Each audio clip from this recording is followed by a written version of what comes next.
You're not going to get nothing like this anywhere in the world. sa.neter Studios, sa.neter TV, Black News 102 is the premier channel if you want to get any information on what's going down in the Black conscious community. There's nowhere else you can go, nothing else that you can get that'll be able to top this. We got powerful information, we got real scholars that's on a come up, scholars that's been established, and we're upsetting the fabric of white supremacy in this society by bringing out this raw information that's going to change lives and be the catalyst for this new generation that's coming up. Yo, listen, it's people in London, in South Africa who inbox me like, yo, when the next time you gonna be on sa.neter Studios? So all over the world, Black people are now controlling information from right here in the United States of America. So y'all continue to stay tuned to sa.neter TV and continue to tune in, and you'll see more of the likes of combatants like this getting in the ring, sitting down with civic builds, and actually doing something for the people for free, y'all. Peace. We need to understand the impact that we're having, and if we understand the impact that we're having, we'll do our best to bring in the information like we go in today. This will be unique in the sense that the details of what we're going to bring is beautiful. So I think sa.neter, despite all of the homegrown and domestic hate you may have gotten, internationally, people are all over the world thanking you for staying consistent and bringing information. And my prediction, as I said over and over again, is that sa.neter TV, sa.neter Studios is and will become the premier media outlet on the planet for Black people. So just let the ball keep rolling. The God gonna stay consistent, and we gonna keep bringing this information. Love you. Peace.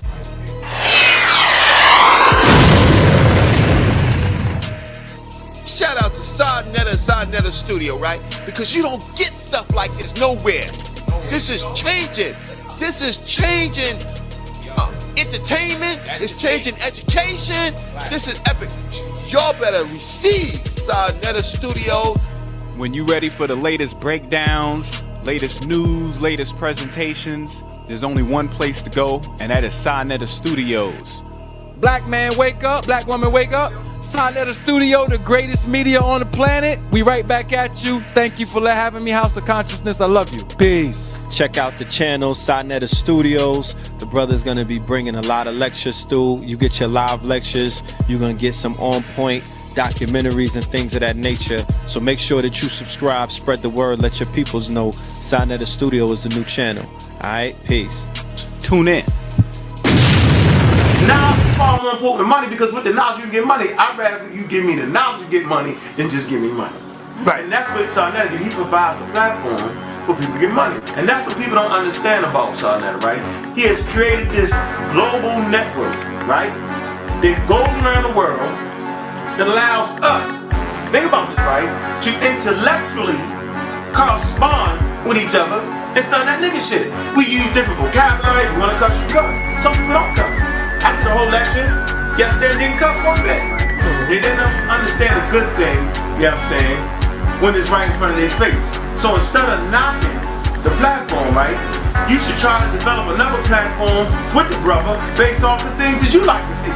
See, it's very, very easy to talk shit, right? It's very, very easy to say, well, he ain't doing this and he ain't doing that. Anybody can say that. So then why don't you do what you say he's not doing? And see, that's the problem I have with that. Niggas can throw shots all day long about the platform, but at the end of the day, this platform is needed. The platform ain't all about debate. The debate is just the fun part of it. Right. Debate is time to let your hair down, let your sweat off. Right. Because you want to beat some niggas up. It's an economic platform developed to draw in business for the African marketplace. So who amongst us routinely make an African marketplace?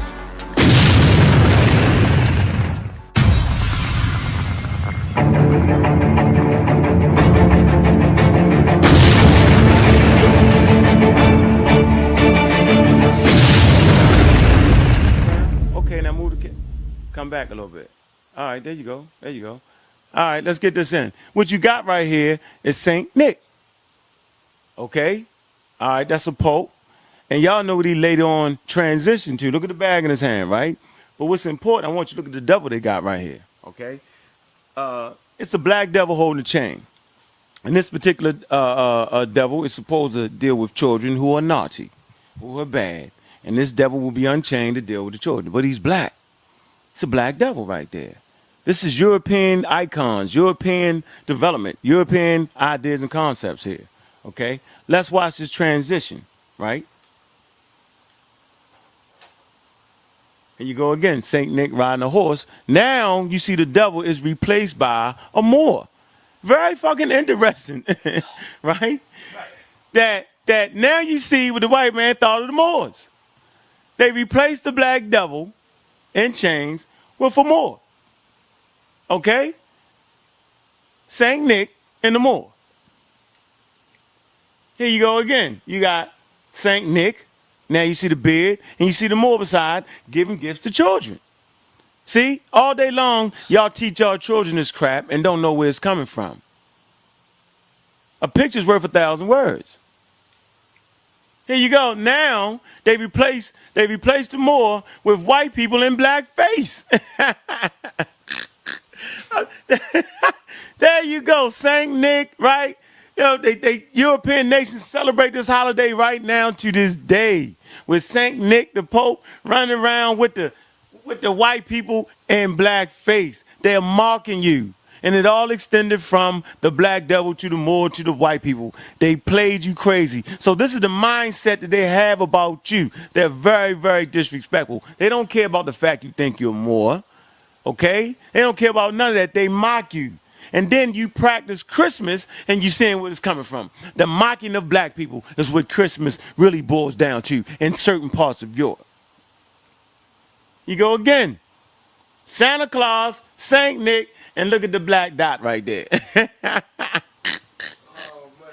That's how they do you. Okay? It's like a raisin in between them two right there. Face all painted. That's how they do you. Look at that, man. See? And so for all y'all still playing that Santa Claus shit with your children, now you know where it's coming from. All right? This is a celebration they still practice to this day. Here we go. Look, they smile. Ha ha, we got you niggas. We got you. There you go. Wigs on their head. I mean, yo, this is terrible how they think about you. They have no respect for you. So the question is, why do you respect them and their God? Yeah. You got to put that in there. Real black atheists, powered by the Raw Squad. Okay? Y'all already know what it is, man. When I say powered by the Raw Squad, the information put together by the brothers and sisters on the squad, yo. I personally love to disseminate that information. I find it to be quite accurate and exact and just the study habits that the brothers have, yo. I mean, I just like using their information. Okay? Real black atheists, right? Really, we talking about rebuilding Africa. RBA, rebuilding Africa, right? Because the only way to rebuild Africa, yo, is through your mind. Mind is a terrible thing to waste. Now, let's get to the word pagan. They consider you a pagan anyway. So we got the word pagan here, right? From Latin, paganos, pagan, classic Latin, villager, okay? Rustic, civilian, non-combatant, adjective meaning the country, village, from pagas, country people, province, rural district, limited markers, okay? So we're talking about people in the rural, people in the countryside, okay? We're talking about a lot of indigenous people here, okay? Religious sense is often said, so now this is the religious sense, right?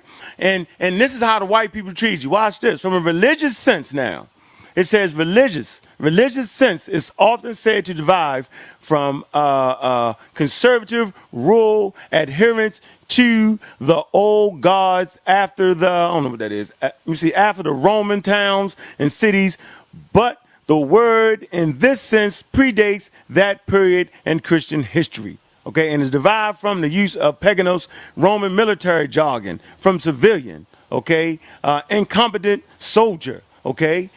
So right here what we're saying is, right, from a religious sense, okay, when you talking about a pagan, right, you starting to deal with the Romans, and that's what the Romans was considering people. They considered them pagans. Now, how the hell can the Romans consider somebody pagans? Anybody that's not within the city is basically what it's talking about. It say the pagan and heathen are primarily the same in meaning.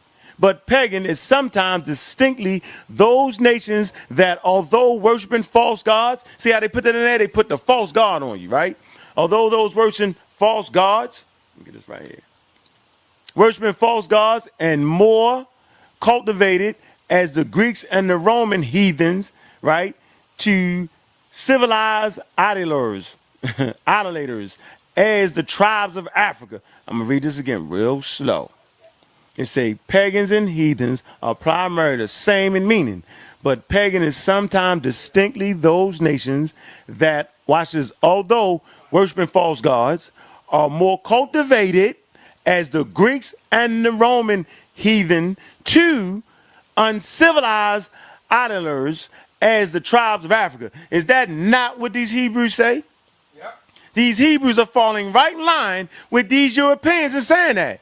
So, although the Roman worshiped false gods, they were more cultivated than the tribes of Africa. Right here in the Etymology Dictionary. Let's move on, man. Okay, God, we already know it. Old English, right? Supreme being, deity. Christian God, image of God, God-like person. So God can also be a person, according to the Germanic root of this. Okay, Guthan, okay, Old Saxon, Old Frisian, Dutch God, Old High God, Gut or Got, okay, Gut, okay, that which is invoked. Now y'all know damn well when y'all thinking about God, y'all ain't thinking about trying to invoke anything, okay? All right, let's keep moving. What you doing, man? Okay, now invoked, old church Slavic, zuvu, to call, okay, invoked, epithet of Indra, from root gu, it's a to call, invoke. So when you talking about God, you supposed to be talking about invoking something. So then why the hell y'all got a problem when the Africans invoke their ancestors? See? Etymology of those words kill y'all dead. All right, but some trace the P-I-E, gu, to poured. So when you talking about God, right, in the etymology, it's talking about to pour, from the root gu, to pour. Pour libation. Is that not what the Africans do? That's right. Do we not pour libation? So we was already doing the quote-unquote God thing. Before Europeans came in with their Germanic word, we was already pouring libation to the ancestors, to the earth. Pour also, right, in the phrase good, poured earth, okay, referring to the burial mounds, right? It's a Greek fax. The Germanic from may have referred to the first instance to the spirit emanating, right, emanating from the earth. In either case, it say go look for Zeus, go see Zeus, look that up, right? Either case, not related to good. So God ain't related to good. Yeah, that's interesting right there. God ain't related to good. Okay, so where we at now? Okay, popular etymology has long derived God from good, but a comparison, right, of the forms shows an error. So we know God ain't dealing with good. Okay, so it's originally what? Let's move on. Hold on, let me get back to that. So originally, right, it's originally a neuter noun in Germanic. The gender shifted from a masculine after the coming to the Christians. So we see when the Christians came, God actually shifted to a man. So then why the Hebrews use God as a man then? See, that etymology telling on their ass. Here you go, supernatural. All right? Y'all became supernatural. Now what's supernatural? Okay, that which is above or beyond the established course of nature. All right? I'm going to say this again, supernatural. That which is above the established course of nature. Supernatural. So we have become supernatural in our understanding, right, of spirituality. We have become supernatural in our understanding of African social systems. Supernatural. Okay. Early 15, of or given by God, from medieval Latin, supernaturalists, above or beyond nature, divine, super above, nature, nutra, or nature. So you super above nature. Watch this word right here, nutra. I want y'all to keep this in your mind, nutra and nature. So it's saying you are above, okay, nature, originally with more of a religious, given by God, divinely, heavenly associated with ghosts. So when you deal with the supernatural, you're dealing with ghosts. It say that is supernatural, whatever it be, that is either not in the chain of natural course and effect acts on the chain of cause and effect in nature from without the chain. I mean, it's already supernatural. From God, heaven, supernatural. See? So we're not supernatural people. Superstitious, that's what we are. So as we do the supernatural thing, right, we become superstitious. Involving faith and supernatural powers. Now, we talked about what supernatural was outside of nature, right? Supernatural powers or magic, characteristic of pagan religions or false Anglo-French superstitious. Superstitious, directly from the Latin superstitious, prophet of the supernatural. Well, are not the religious organizations prophets of the supernatural? When the Hebrew Israelites talking and running their mouth, they're prophesizing about the supernatural, that which does not occur in nature.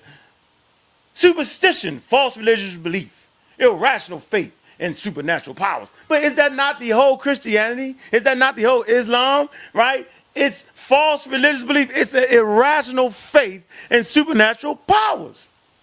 Let me keep moving. Naturally, natural. It says natural, right? Of one's inborn character, heredity, by birth, early 14th century, of the world of nature, right? It says from Old French, naturel or nature, conforming to nature by birth, a direct naturalist by birth. According to nature, from nutra, nature, it says not, watch this, not miraculous. Nature is not miraculous. In conformity with nature, meaning you have to be in conformity with nature to be natural. Meaning easy, free from, what's this?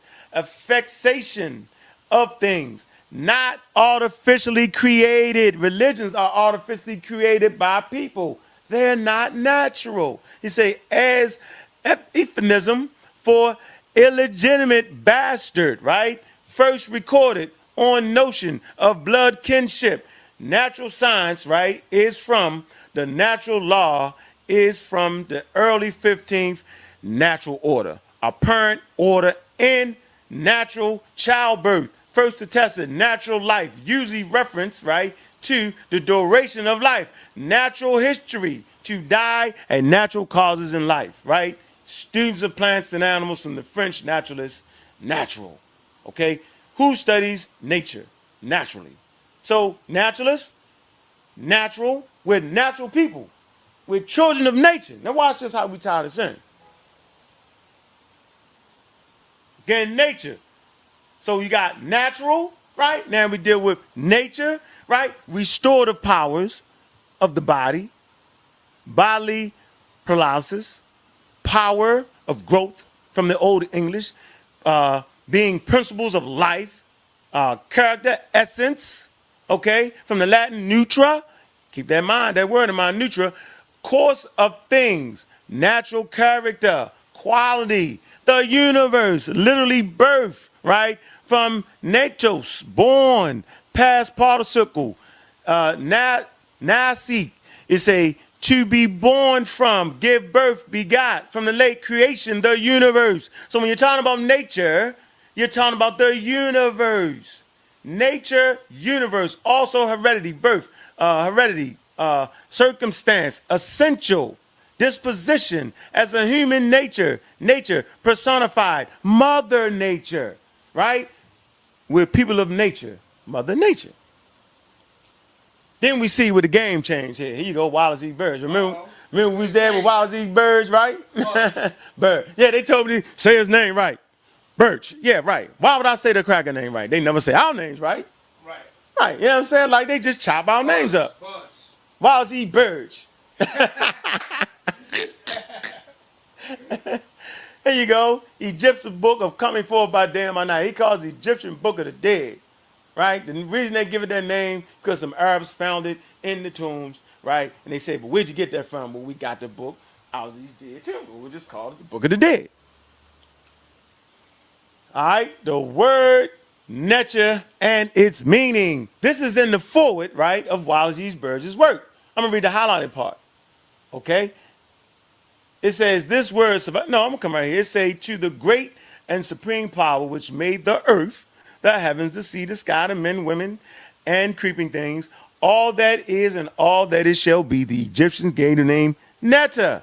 Remember, we were talking about nature, right? Now watch this. It say, this word survives, but both in the ancient language and in its younger relative, the exact meaning of the word is lost.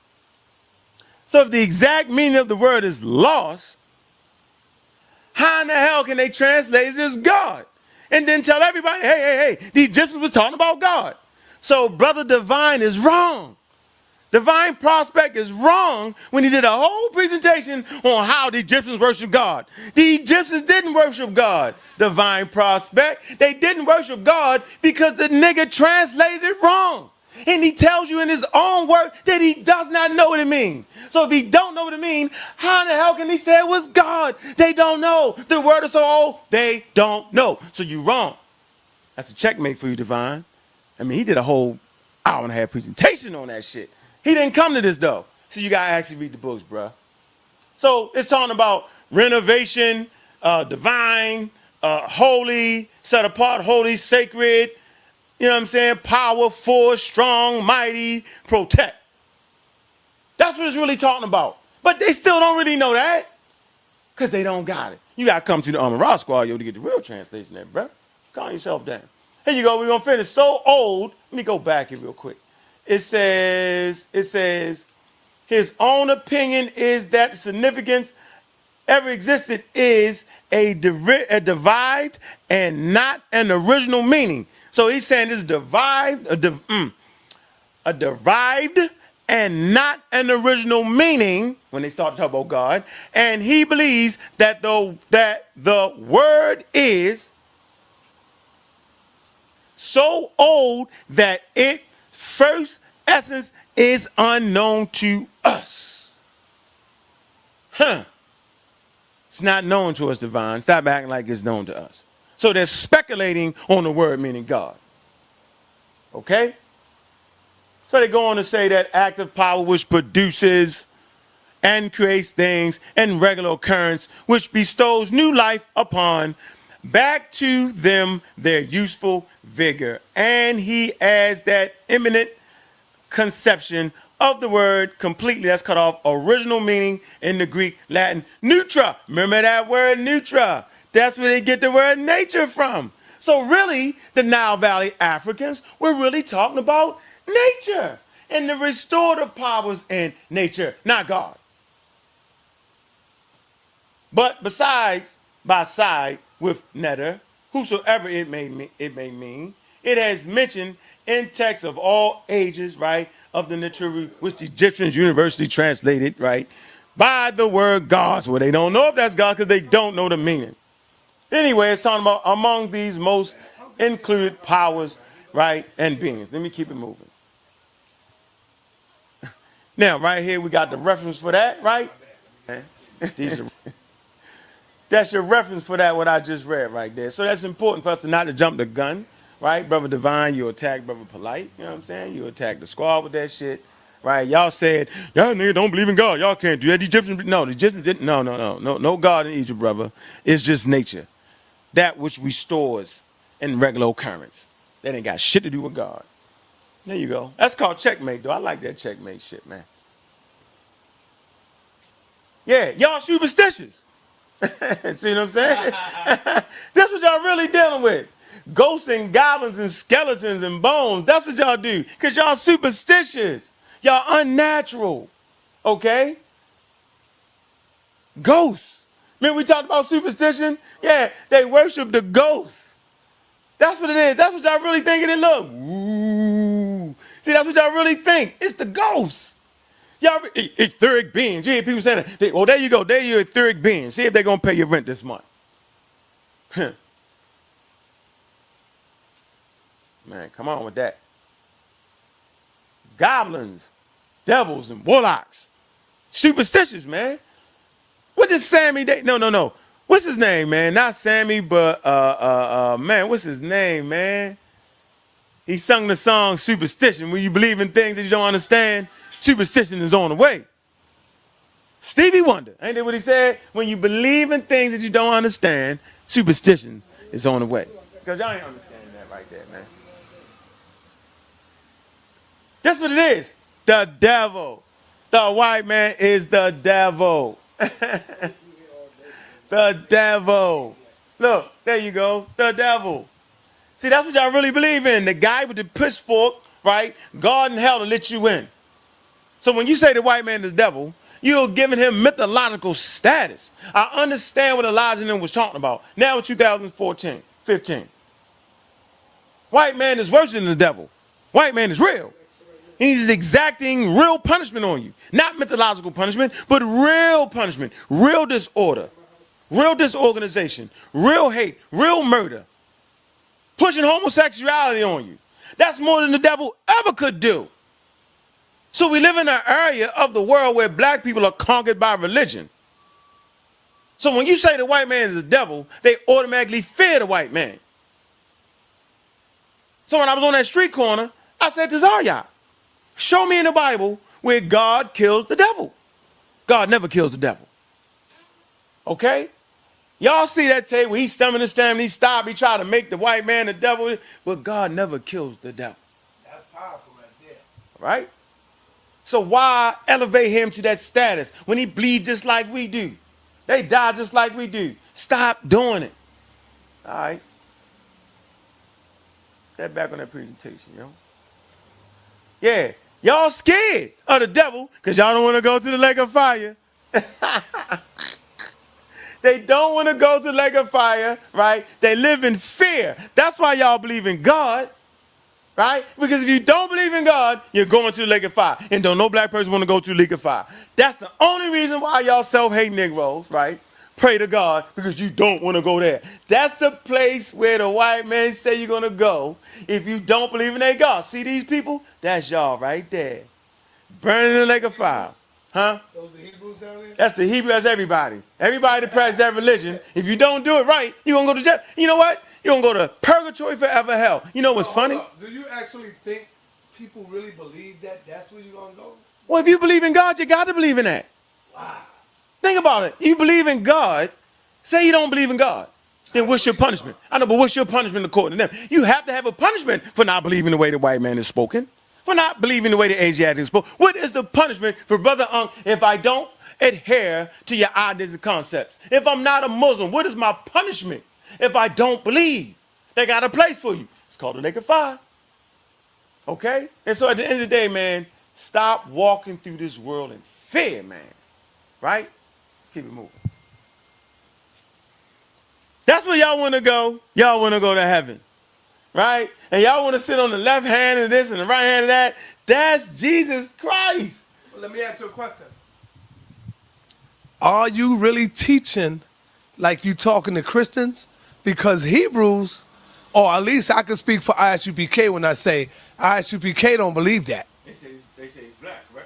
No, I'm talking about they don't believe all that stuff like when you had the fire and all that. I don't think they believe that. Oh, ask them. They do believe it. So where they going at? What's going to happen if you don't believe? We're going to ask them. We're going to call Tazariak right now. We're going to ask them. Let me get your ass. Tazariak, if you're watching, I'm on the way calling your ass right now. We want to know where we're going if we don't believe. What's our punishment at the end of the day? That's what we want to know. I want to get you on record saying this, brother. Yeah. He can't say, if you say that, yo, I'm going to drop the mic. Yo, this is crazy. Now I ain't going to drop your mic. You said, don't drop my mic out here. You already said that the clouds going to open up. Yeah, you already said the clouds. On record, ISUPK. Let me see. I'm calling Tazariak, everybody. Yo, Tazariak, what's happening, man? All right. Unc have a question for you right quick. Hey, Tazariak. If we don't adhere to Yahweh, right, what's going to happen to the people? Is it a hell they go to? What happens to us? I just want to know. As a Hebrew, what's going to happen? Biblically, there's no such place as dying and going to hell to get punished, nor going to heaven to receive an award. Like what I mean by that is, the whole Christian church teach a whole mythological place you go to get punished, and a mythological place you go to get glory, so to speak. When you die, all you do when you die is you go to sleep. until it's time for you to be brought back on the earth. And then when, depending on how you lived previously, you may be born in a hellish condition, or you could be born in a heavenly condition, because heaven and hell, biblically, are just conditions that you're born in. And black people today, when they speak about heaven or hell, they'll say, I'm going through hell right now, when they can't get that bill paid, or when they got some pressure or stress that they're going through. Or they could be feeling like they're in heaven based on their situation. So to say that when you die you go get punished, that's just something that the white man, and really the white man would push that, especially during slavery. They would tell, when they was pushing Christianity on the slaves, they would say, if you're a good slave, you get to go up to heaven. If you're a bad slave, Satan gonna punish you. And because, of course, we didn't have the knowledge that we should have, whether you agree with whether you agree from a Hebrew Israelite perspective or your own perspective, when we came over here in slavery at first, they took away our ability to fully understand. So because of that is why it was easier to hoodwink us, so to speak. But you don't get punished at either one of these places. There is no such thing as a physical place of hell or a physical place of heaven. Heaven and hell is right here on the earth. So you don't believe in the lake of fire where Ankh was just showing that that's where you go. You don't believe in it? No sweat. The Bible does speak about the lake of fire, but if anybody studies the Bible, if you really study the book of Revelations, the lake of fire is just America burning. When you go into the scriptures, when it tells you that the people shall stand afar off and see that great city burning, that's the thermonuclear destruction that's coming to America. And the reason why it's referencing as a lake is because of the destruction and the fire and brimstone that's going to be in this place.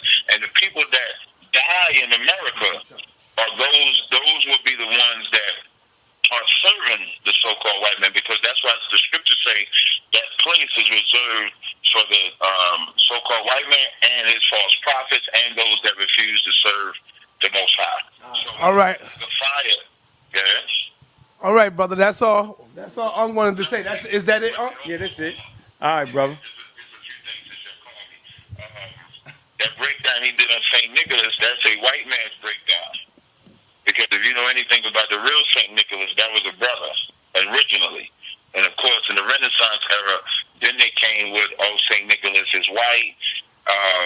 You got to celebrate him. He's from the North Pole and all that other nonsense that they teach. But the real thing, when you do the real research on the real St. Nicholas, he was just a black man in the Russian. Say again? Catholic, right? Say one more. I didn't hear what you said. Black Catholic. Yeah, he was well, the original Catholics were black people. The original Catholics. Okay. So he was just a black man, and actually he didn't do it on December 25th. He would do it around December 9th, where he would actually just give gifts to poor kids. And what the white man did was took that and, of course, commercialized it into the Christmas that you have today. But the original St. Nicholas was a brother. So as I'm sitting here listening to your breakdown, it's good if you're battling a Christian, but it's not good if it's against the Israelites. Okay. All right. Thank you, my brother. I appreciate you, Zara. Peace. One more thing. I told Unc I would tell him publicly. I give Unc a lot of respect for having the heart to come up in front of that camp and catch that beat down that he caught. So I give you a lot. So I give Unc a lot of respect, because Shaka was scared to show up the heart to step up to the plate. So Unc just got abandoned by his brothers, and if I could add, ISUBK would never abandon their brothers. ISUBK would have, if I had brothers that said they was going to show up, they would have died or broke a leg to make sure that they came to support their brothers, and they left Unc stranded. They should be ashamed of themselves. I ain't gonna say that about the brothers, man. All right, man. I know you're not going to say that. I know you're not going to say that because those still your brothers. I'll say it for you. Oh, man. All right, brother. Thanks a lot, man. We moving forward. All right. All right. For the white breakdown. Now, see, hold up. See, this is what we talk about. We have conversations with our brothers. We talk to them. It ain't like when y'all see us out there on the street, it ain't like, oh, we banging because we hate each other. No, we actually learn from each other. We learn from the Hebrews learn from us, shit like that. You know what I'm saying? But when y'all see us out there, yeah, we go hard for the information. That's all we saying, family. So y'all be making it personal on that damn YouTube. Y'all got to stop that. and just go on YouTube and get the knowledge and information, then you could understand the knowledge and information that the brothers give you. But if y'all put up a biased view, you're gonna miss it because you biased. You see what I'm saying? You choosing sides instead of looking at the information, going to do the research to see which one of these brothers is correct. That's what it's about. When you hear Brother Ankh talk, Ankh don't want you to believe him. Tazariak don't want you to believe them. Go and do the research yourself. Sit back and say, damn, Ankh was right. Or Tazariak was right. I see it right here. That's what it's about. But instead, y'all banging on the brothers. Y'all choosing which brothers to love. Like, you know, y'all some homosexual niggas, man. Yo, it's great. Hey, man, look. The truth, right? If Seti thought I was gonna have a problem, yo, you know what I'm saying? I know he would have been there, yo, but the circumstances just did not allow the brother to be there, and that's just what it is. And I'm good with that. That go for Shaka too. Circumstances, he decided not to go on the thing that was rigged, because it is rigged, though. At the end of the day, it is rigged. It ain't set up for you to win out that motherfucker. But see, that's not an excuse for me not to go. You feel me? Let's keep it rolling. And so that's where black people really want to go. They want to go to heaven. And they want to sit on the left side or the right side of this guy right here, Cracker Jesus Christ. Let's keep it moving. Yeah, here we go. See, that's Jesus carrying the cross, and that's God, and that's that symbol over his head of the dove, right? You can't really see that, but that's the Alpha and the Omega, the beginning and the end, right? For black people, original people didn't have an Alpha and Omega. That's dumb, right? You're saying that God has a beginning and God has an end. From the African context, there is no beginning, thus there is no end. Here you go again. There you see it, right? See the sun over the head, see the cross, see the symbolism, all right? You see this dove, right? Right? Y'all know where they get that from. Okay, but that's a misrepresentation of the symbol. They consider this to be the Holy Ghost. But a pigeon, right? A dove is an albino pigeon. It's nothing holy and sacred about an albino pigeon. An albino pigeon eats anything. It's not a bird of prey. Okay? You said an albino pigeon? Albino pigeon. They got niggas dealing with the Holy Ghost, the albino pigeon. They got you. God damn. They got you. That's a bunch of bullshit. Come on, man. They don't understand African symbology. Here you go. That's St. Peter's, right? And he's holding that key in his hand. He's standing at the gates to let your ass in, right? If you're a good nigga, you know what I'm saying, you go here and stand at the gates. And he got that book in his hand. I'm going to say this again. See the book in his hand? Uh-huh. See the key in his hand, right? He has the key to heaven, and he's looking in the book of life. Let's see where they got that from. Oh, St. Peter's. Here you go. The key and the book. All right? That's that stained glass window that I had when I was going to my grandmother's church. My great-grandmother's church. All white people. St. Peter's. Look at him. Here you go again. Oh, St. Peter the Cracker. Here you go with the keys in his hand with the cross. Right? That symbol of death. That's a death symbol for African people. And you conquer by religion to always fall under the banner, right, of this death symbol. And I'm going to show you why it's a death symbol. Here you go, Russian icon. We had the discussion out there at ISUPK, right? But if you look very, very closely, you get up on it, and you'll see that this is a cracker with brown skin. They surprise you and faked you out, right? We misrepresented that. Because we seen the brown skin, we act like it was really talking about the black. No, it wasn't. They was trying to depict people in the Middle East. People in the Middle East can exactly look like that. But you see the alkaline features. He looks like an Arab.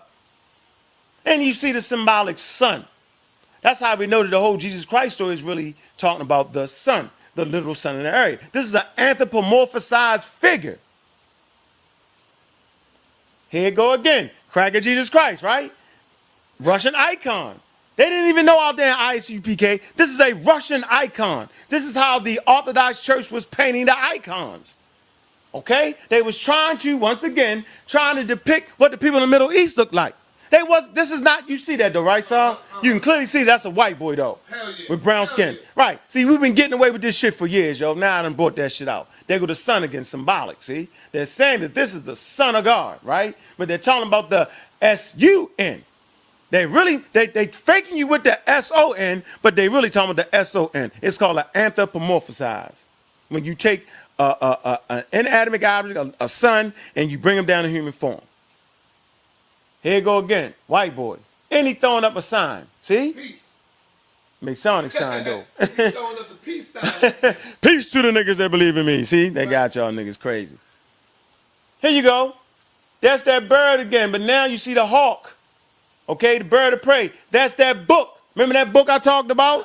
Tahuti. See? Look at that mask. These are priests. They're working. That's the book, right? That's the deceased. That's Ani. Brown guy. See, we're not even playing that. With braids, African hair. See, that's an African person right there. That's animus. But that's the priest symbol, that hood right there.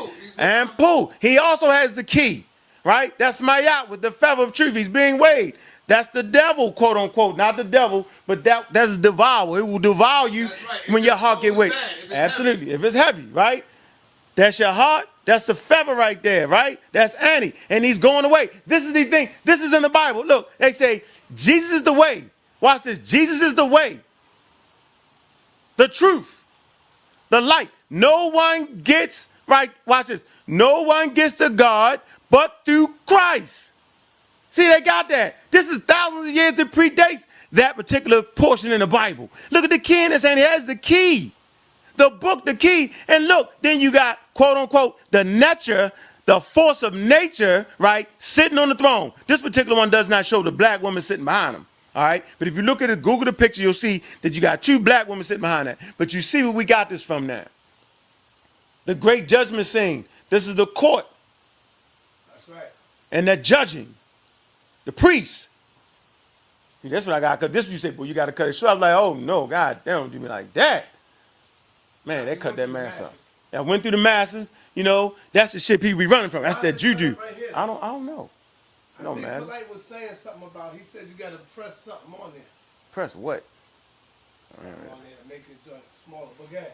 There you go, Nigerian mask. Beautiful black sisterhood, man. All right, you see Tutankhamun and also has that burial mask. This is traditional Africa. It's the same thing. Masses, that's what we do. All right? Voodoo. See, if I talk about voodoo, right, they'll play a clip on you like they did to me at ICPK.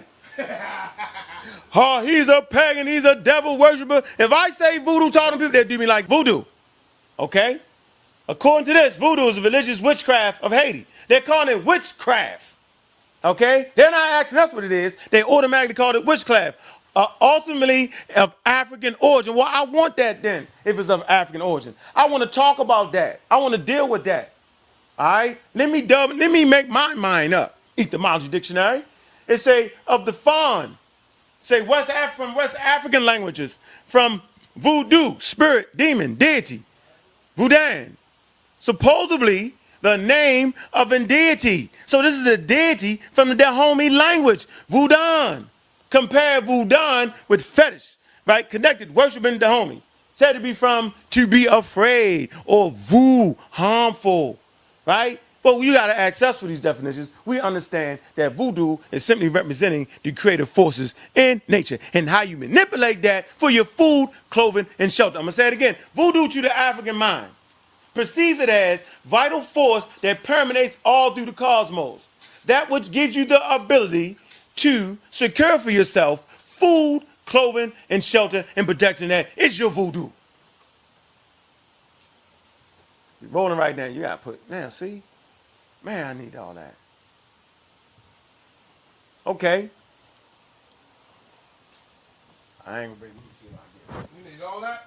I need that. Ain't no way I can get that, is it? Okay, right here. It say, well, I ain't gonna do all that, right? This is Brother Sahutep's work, right? And he talks about what God is from an African context, right? In summary, the word God deals with two primary conceptions. Distance and water. Root has a primary meaning of sky, heaven, rain, top, upper, high, and age. That's why you'll hear the Hebrews saying the Most High. The Africans were simply talking about distance. We was talking about the sky. Why? Because we look in the sky is forever. And you look around on all sides, right? The sky is ever. There's no ending to the sky. It's the highest point on planet Earth. It's the Most High. That's why when you dealt with the Pharaoh, okay, Ankh, right? He dealt with Aten. Now, what is Aten? Atun is 12 o'clock high. It's the most high point. So the sun becomes the most high. Time out for 1 minute. Basically, Time out. we're getting into, so the primary meaning is distant in water, right? Root has a primary meaning in the sky, the heavens. So the African, right? They wasn't talking about God. They was talking about natural phenomenon because water is natural, okay? To observe distance is natural. The height, age, they was talking about age, upper, top, rain, heaven, sky. That's what they was trying to convey, okay? They was also talking about social positions, right? Meaning ownership, lordship, chiefs, kings, elders, ancestors. Okay? That's what we was trying to convey in our language. But then the crazy Europeans, right, not even paying attention to us, applied their own ideas and concepts to it. Germanic root, God. But we wasn't talking about that. It said God is a title, right? And is why the kings of Africa are divine kings, believed to be intermediaries between the ancestors and the community at large. The incarnation of an earlier king from which we shared a royal bloodline. So the notion that African kings are God, as in superhuman, supernatural, superstitious beings, is false and is based on an incorrect understanding of African language and customs, Brother Divine. Go next. Here you go. King is a god, Mukulu. So we wasn't saying God, we were saying Mukulu. He is the highest ranked person in society. There are many neters, right? Because neter is an ancestor or elder, right? It says every community has thousands that lived before those currently living now, because they lived before us in the community, and discoveries, watch this, then discoveries that allow the community to thrive currently, they are ranked higher, right? And given high escalades than those in the community living now in wisdom and age. Okay? So what they're really saying is, to become a Mukulu, you have to do something to add to your community that helps the community move forward. So if you run around calling yourself God, from an African context, that's improper. From an African context, right, you become a Mukulu when you do something for them, like Malcolm X, Medgar Evers, John Henry Clark, Dr. Ben. They become Mukulu. They're irreplaceable in the community. Watch this. Without divine prospect, without understanding why God will, without understanding why God is God, you will never get to the understanding that ancient Africans were conveying by the uses of these terms. Mukulu. So y'all got to cut that out, man. Cut the God. No more God games. Portuguese power. Now we're getting good. I want you to remember this name right here. Pope Martin V, Pope Nicholas. It say the Portuguese had set their sights on a Hamitic point long before whatever had established a presence in Ethiopia. Pope Martin V had given permission, to go into and to start off the African Crusade in 1418, and the Portuguese was authorized by another decree. Okay, started trading in African slaves. We know we call them kidnap victims, right? In 1440, in the same year, Egyptian church pledged alliance with Rome. So in the year of 1440, the Egyptian church pledged alliance with Rome. By 1452, Pope Nicholas sued another edict that basically mandated the enslavement of all the Christians, of all Christian encounters during the explorers' imperial quest. So whoever they encountered with, right, it was a decree by the Pope Nicholas that they could enslave them. So now you know why I don't believe in God. Because it was a slave mechanism. Now y'all know why I'm the real black atheist. Because the Portuguese, go talk to the Portuguese for that. Listen, get this point right here. You have no moral obligation to those who have enslaved you. You have no moral obligation to accept their God. You have no moral obligation to accept their God. But you do it anyway. Let's move it on. Oh, but hold on. Niggas edict basically mandating enslavement of all Christians that encountered during the explorers, not that, but all non-Christians, that word is non over there, all non-Christians encountered during the explorers' imperial quest, covered whatever the church blessings. They had the church blessings to enslave you, right? Pope Nicholas, Pope Martin, right? And sanctioned by their commander-in-chief, Henry the Navigator. Y'all want to make him black? I know y'all want to make Henry the Navigator black. But it was sanctioned by him, right? And colonizing sailors set sail with large supplies of ammunition. So they set sail with guns. That's what I was trying to tell you, man. What's his name? The Moor. Taj Tariq Bey. Taj Tariq Bey. Y'all gonna see that one. Y'all gonna see that. I was trying to, Taj Tariq Bey, man, he got that bush, that afro, right? Some say it's a perm, I don't know. But anyway, he spoke for 5 hours. And I'm going to tell you right now, you can't fuck with him when it comes to all that law and all that terminology, dog. Don't even try it. So I ain't no dumb guy. I just sat there and listened. Who you think came up on that discussion last night? Imam Bashir or Taj? I think Bashir. Me too. Bashir, hey, that's a win for Bashir. You know what? Bashir got that. You know what? I'm going to tell you. I think Imam Bashir got the first win of his life. Yep. That's real talk right there. For the first time, I was rolling with Bashir, and he was going up against Taj Tariq Bey, dude. And he had Taj. Who knew? Who knew? He had Taj on that. I was like, oh my God, Bashir doing it. Oh, hey. Matter of fact, we tried to jump in and help Tariq for a little bit, didn't we? Hey, so yeah, we're going to give you credit for that first victory right there, yo. But at the end of the day, man, they came with them damn cannons, man. Put that back on that presentation, bro. Let's keep it going, man. It's a specially appointed missionary. So they appointed special missionaries, right, to take upon this mission. Let's keep going. Hey, yo, Shaka is looking for his PowerPoint. Did he leave it in your computer? Nah. Nah, he didn't leave it in his computer. He took his shit. Yeah, come on, man. So right here, get the PDF, right, for John Francis Maxwell's. It's a Slavery and the Catholic Church. The history of the Catholic teachings, right? The moral legitimacy of the institution of slavery. All right, y'all can get the straight up PDF on that, man. All right, but that's the reference for that particular section. Let's keep it moving. Here you go, Pope Martin V, right? How could any African, how could any person that loved thyself, right, support the Christian church when it was the Christian church that enslaved you? So now y'all know why I'm anti-God. Slavery was commonplace in Europe, Africa, and Asia during Martin's reign and was acceptable by all. Everyone with few arguing against it.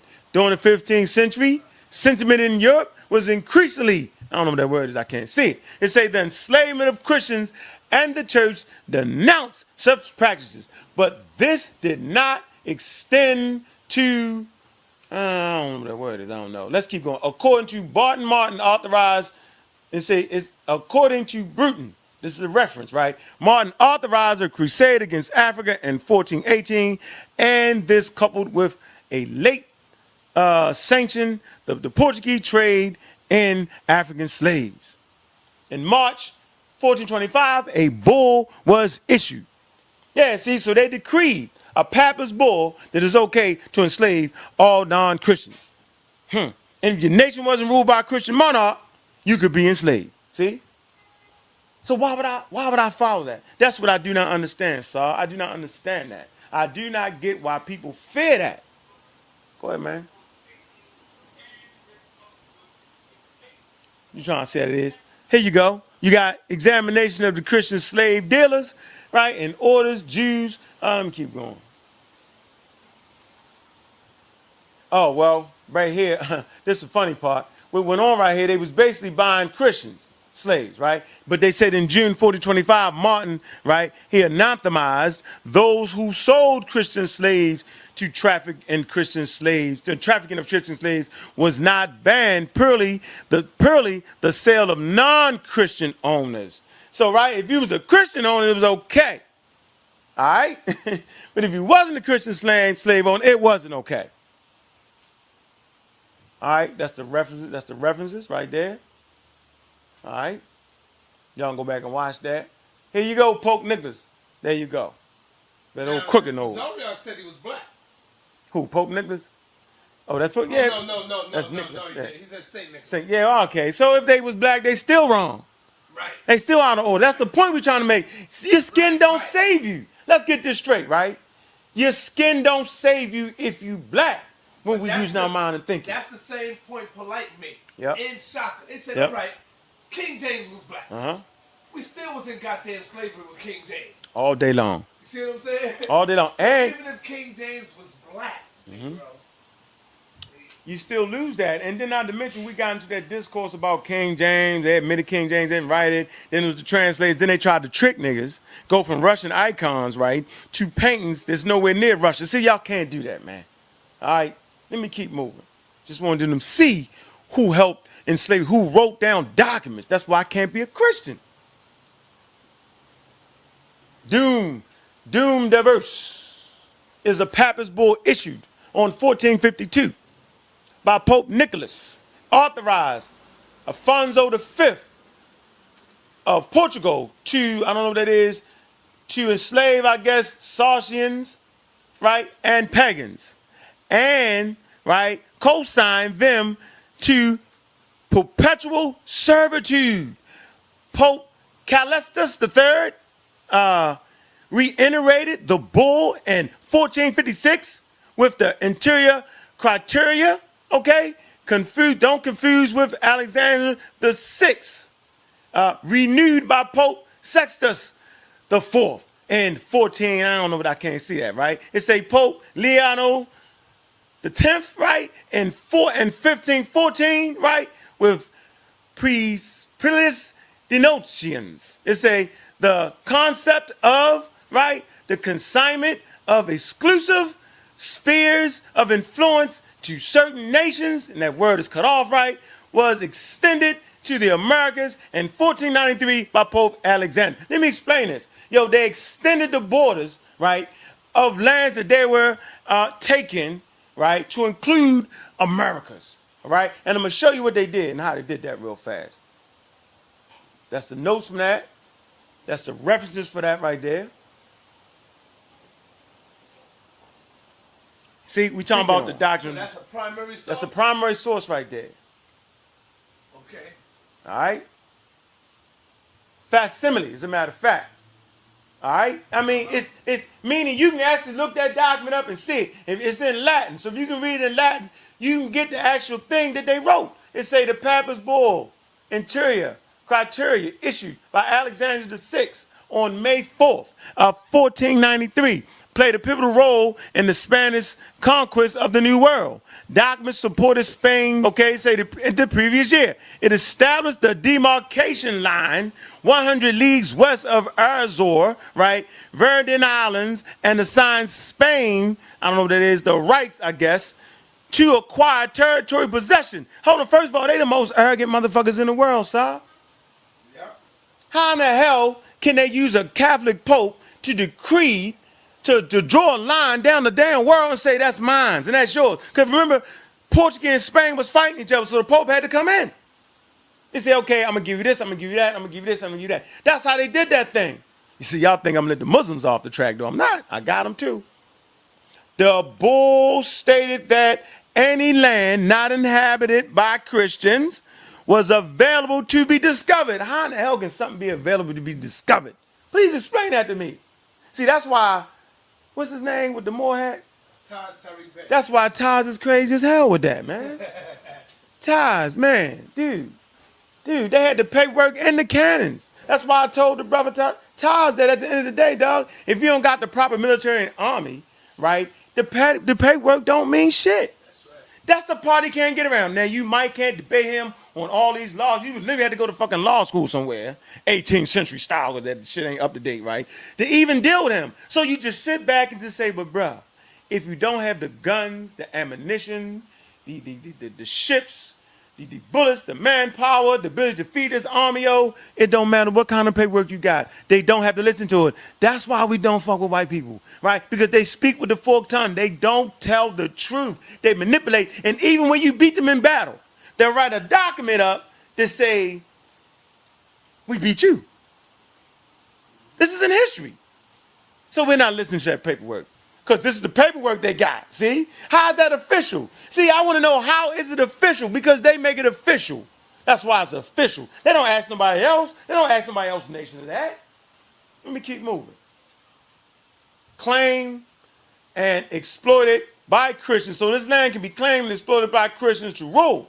Declared that the Catholic faith and something religion to be exalted and to be everywhere. See, so God didn't take Christianity everywhere. It was these murdering Europeans that took Christianity everywhere. And spread that, the health of the souls, right, of the barbarous nations be overthrown and brought to the faith itself. That's how we got to the faith of Christianity. Okay? So this doctrine of discovery became the basis of all European claims in the Americas, as well as the foundation for the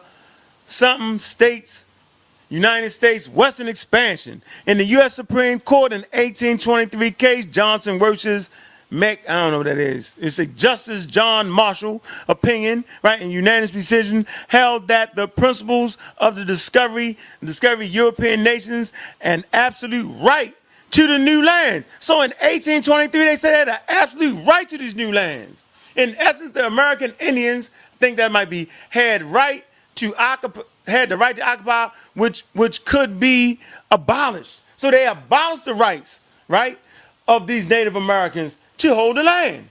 The Bull Criteria made the headlines again, right, in 1990 and 2000, right, when the Catholics petitioned Pope Paul II to formally revoke it and recognize the human rights indigenous. So you mean they had this around in 1990 and 2000? Man, you would think they would get rid of that, but they didn't. We'll keep moving, all right? Talk about especially the rise and spread of the Catholic faith, right? Renowned memory. I ain't gonna read all that. Yeah, please, some coffee. 4. Cream, and the cream. All right? You keep moving past that because I want to get you the meat and potatoes of it. So here you go. This is the demarcation line. Here you go. Okay? This is what I was talking about. They actually drew a line down. You can't see that's America, that's South America, a little bit of South America right there. That's Africa and all that. See that, how they did that? Colonial demarcation lines between Castile in Spain and Portugal in the 5th and the 16th century. Here you go. This line right here is the line of Pope Alexander, right? It's the Treaty of Tordesillas in 1494, the Treaty of Saragossa in 1529. That's the green line, see? So they keep moving that line back and forth. They ain't asking you nothing. Now, they kind of cut that off. Now we're getting into my presentation a little bit. But I kind of want to bring this up and show you, right? This is the Academy Research, Nina Zabrowski, okay? And George Chaplin combined, right, clinical and satellite data to provide information, to provide the colors that reflect the degree of the ultraviolet radiation at different latitudes. Background, patterns, illustration of human skin tone. You got zone 1 contains tropical people with the darkest skin. Zone 1. This area between 2 and 2 is zone 1. I'm going to say it again. Between the 2 and the 2 right here is zone 1. See that high purple? All right. These people have the most darkest skin color. So you can be in South America and have dark skin color. Look at that. You can be in Mesoamerica. See that little right there? That's why you see those paintings of some of those natives down there and they have dark skin. Because this is an indigenous map. This is before mixing with Europeans. So you don't have to be African to have this dark skin. That's why it wasn't a problem when I talked about the Russian icons. Now look at zone 2. That's in the red. Now watch this. Zone 2. It says the skin of people native to zone 2 possesses the most potential for growing lighter or darker with seasonal change. So in this particular zone, zone 2, see zone 2? right? Look at zone 2. Here's zone 2. That red, okay? So in zone 2, people's skin color changed from season to season. So Christopher Columbus, depending on when he came, y'all can do the research, right? He would have seen these inhabitants as being browner skin depending on when he came. If he came during the winter months, he would have seen them lighter skin. If he came during the summer months, he would have seen them darker skin. But that didn't mean they was African, based off of the research by George Chaplin and Nina Jabrowski.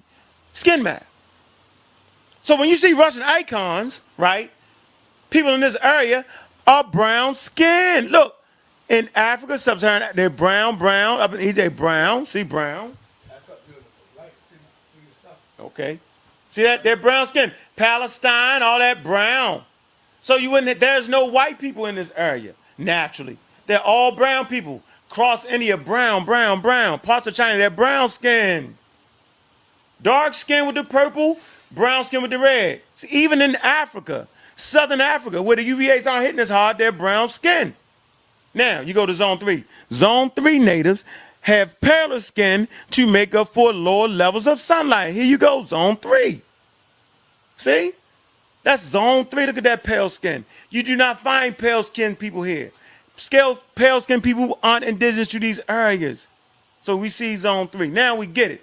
Now we start to understand what I'm saying. So when they showed them Russian icons, right, they were supposed to be that color based off of Palestine being located geographically in zone 2. Now y'all kind of understand that. See, this is shit I didn't really get to. Here you go again. You can see it now. This the high UVA rays are dictated by the dark brown. So you got the dark brown, you got the brown, you got the lighter brown, and the lighter brown. Look at Palestine. Is this not Palestine area right here? Is this not the Arabs? Can they not be that color? India, dark brown, see that? Pale skin, see? Zone 2. Okay? Global map of indigenous skin color.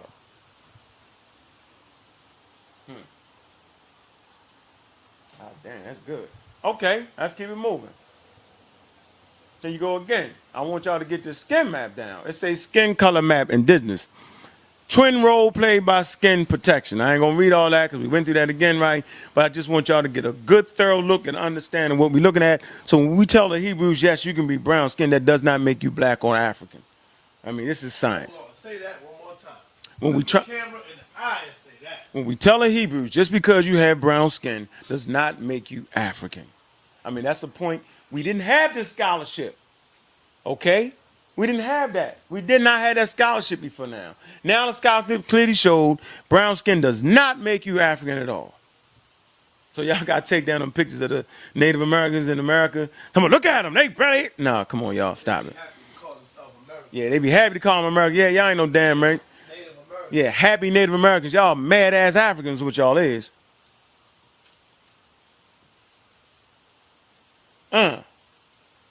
Who is that?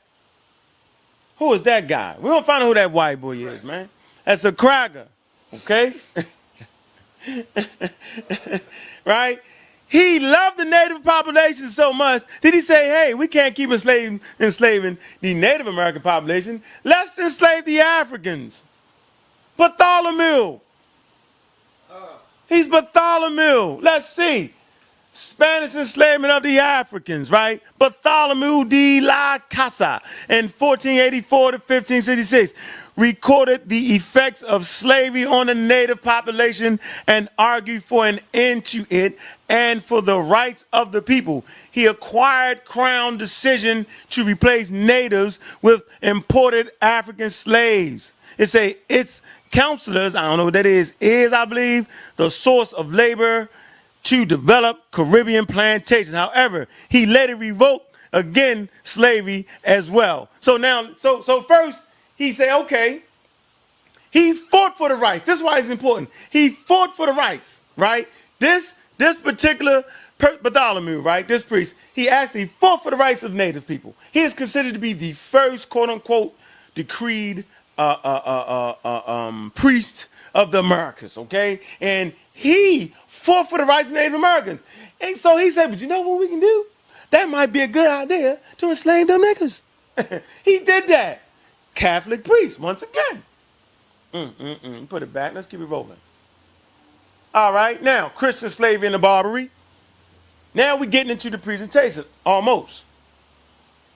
African slaves working in 17th century Virginia, right? Unknown artists. Just in case y'all forgot. Slaves in Suriname, early 19th century. These well-dressed slaves right here. Well-dressed slaves, all right? Really kidnap victims. Remember, kidnapping has always been illegal, okay? Slavery, slave woman, Madagascar.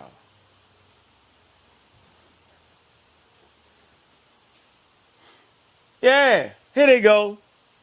Troops. That's how y'all do, right? This is called racism, white supremacy. You have conformed to fight in their armies, and you do it willingly. And I guarantee you they're Christians. They got them fighting their armies. This is not nothing new right here. Let's see. Let's see if we still do the same things. Here you go, watch this. Look at that. What's that right there? Oh, who is this? The Askari colonial troops in Germany, East Africa, 1906. These are colonial troops. Look, wearing the fez. And we know what they're doing. We know that they're doing what? They're waging war against the other Africans. But they fezzing it up. See? Right there. That's when? 1906. But y'all run around them damn fed. Look at these niggas, man. Look, they well-dressed German troops. Look at them. They look like goddamn Germans. Look at that. Look at that. Look at that. Here you go. We're still joining up. Police force. See? We're still joining their organizations. And we can't protect ourselves by joining their organizations. We're not joining our organization with an African mindset. Look at them. These are good Negroes right here. Should have got a better picture for that. Hey, they smiling. This is World War I or something like that. Look at, hey, look, happy slaves. Kidnapped victims, suffer from PTSS. They're not even free in their own country, but yet they're willing to fight. All the pictures I showed, we still wasn't free, but yet they're still willing to fight. Bunch of crap. Here you go. Today, still smiling and beguiling, having fun, fighting for the oppressor. That's called PTSS, when the victimizer acts out like the, when the victim acts out like the victimizer. Oh man, how'd I do that? Oh, I can't go back. Why not? I don't know, not right there. I don't know, I can go back like this. That shit got me. That was just crazy. The Most High did that shit. Right, still fighting the fight, going into indigenous lands, murdering people in the name of them. Based off our Christianity, based off our level of understanding where we are and who we are. Now, okay, I want y'all to remember this white right here. Perhaps I need the British Museum, London, United Kingdom, around 1300 BCE. This is a procession, a funeral procession. These are professional grievers right here, right? Look at the priest. What is the priest wearing right there, Sar? Look at that. Is that leopard skin. I was gonna say, yeah. Okay, and he's performing what? An open the mouth ceremony, right? Yep. That's the mummy. Okay, we see that. He's reading. Mouth ceremony? Yep. That's Watch what they that. did for Dr. Hold on. We getting that. See, I ain't get to kick none of this. Oh man. Man, watch this shit right here. Watch this, man. But remember what they're wearing now. Let's see if we forget who we are all the time. Everybody don't forget, right? Watch this. Who are these? These are funeral. This is a funeral at the slave plantation. Sure name. Colored lithogram printed in what's this 1840. Just to be sure. But what are they wearing to the funeral, bruh? White. They wearing all white. White on white. Hold on. What are they wearing to the funeral right here? White. Okay. You see that, right? White man say, wear that black. Woo! Because black is black supposed to be negative. Negative. But it wasn't to the Africans. Right. Not here, not in 1300 BCE. Right. All right? Not in 1840. We still had some traditions. Look, they wearing that white. Putting them rituals. Watch this. Because we want to know if Dr. Ben was a Muslim or not. All right? And that crazy Muslim, right, to try to act like Dr. Ben was a Muslim, man. All right? And I spoke on that at the thing, didn't I? Yep, I had to do it. I had to do it. Yeah, you did speak at it. Had to do it. You got it. Had to do it. Bam. What are they wearing at the funeral? White. Those who know, look at that. That's right. Those who know That's Dr. on the Ben. front line. You know what? All those people that's right there, that's Dr. Ben family. Oh, All the ones that's wearing white is Dr. Ben. oh, so they know something that we don't know. No, see, his family was in the middle. Mm. That's the middle aisle. Right. Damn, you missed me, man. How the hell you missed me? I'm right here. Oh, I'm damn. right here, dude. Had on the video. Damn, I miss you. If you would have stressed it out, you would have seen me right here. I see it, okay. Matter of fact, you can see my camera. See my camera? Yep, I see that. That's I see my that. camera I see right that. there. I see that. So what are they wearing though, bruh? They wearing all white. All white, right? This is not a Muslim funeral here. Watch this. Let's see. Look at that. What is he wearing again? He wearing the leopard. What does he have in his hand? They got on that white. He got the thing in his hand. Look at that. We looking at this, right? Yeah. Let's see. Let's see if Dr. Ben is Muslim or not. Oh, man. You could. Bam. Look at that. What they doing? That would have been fire at the lecture. What? What? Look what they doing right here. Uh-huh. The leopard skin. The leopard skin. This is a juju ceremony from way back when. Can no Muslim have him? Can no Christian have him? This is traditional African God. He's the lead priest. Well, see, I'm going to tell you, this is where you're going to learn to get better. When they come up to you and say, yo, you got 10 minutes. I should have went to that. I knew it. Go fast. I should have went to that. Ceremony. Yep, I should have went to that. You got to learn. You're going to I get know. better, I man. should have did. Yeah, I should have went right there. That was it, right? Because that would have brought the house down right Yeah. there. Yep. See? Yeah, that's fire right there. Right. See that? You feeling me, right? Hell yeah. We seeing that. What we looking at right here? The leopard skin. The leopard skin, all white. That's what they doing. Smalls would have loved that Yeah, shit. see, we sent them on right.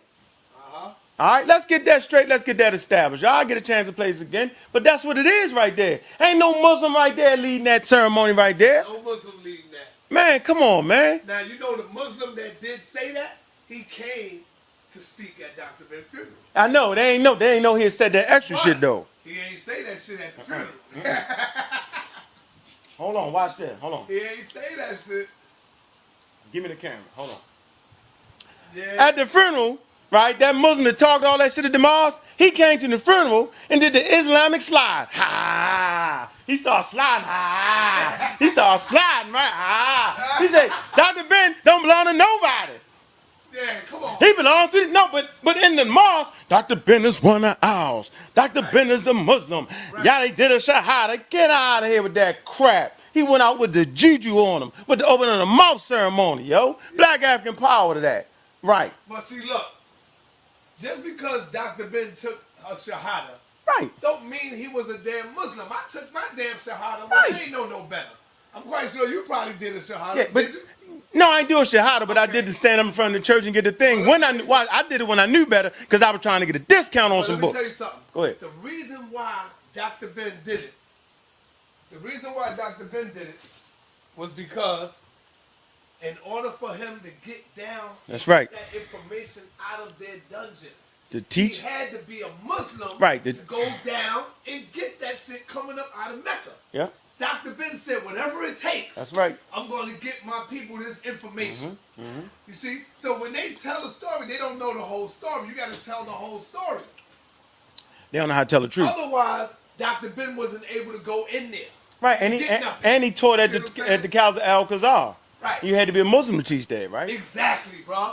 So that's the only way he had to do that. But you ain't never see Dr. Ben with his ass up in the air. Hell no. praying 6 times. Right. You ain't never see him Right. doing that shit. Right, right. He just went through the motions. Dr. Ben said, "I do not believe in He God." said, all dog. right, fine.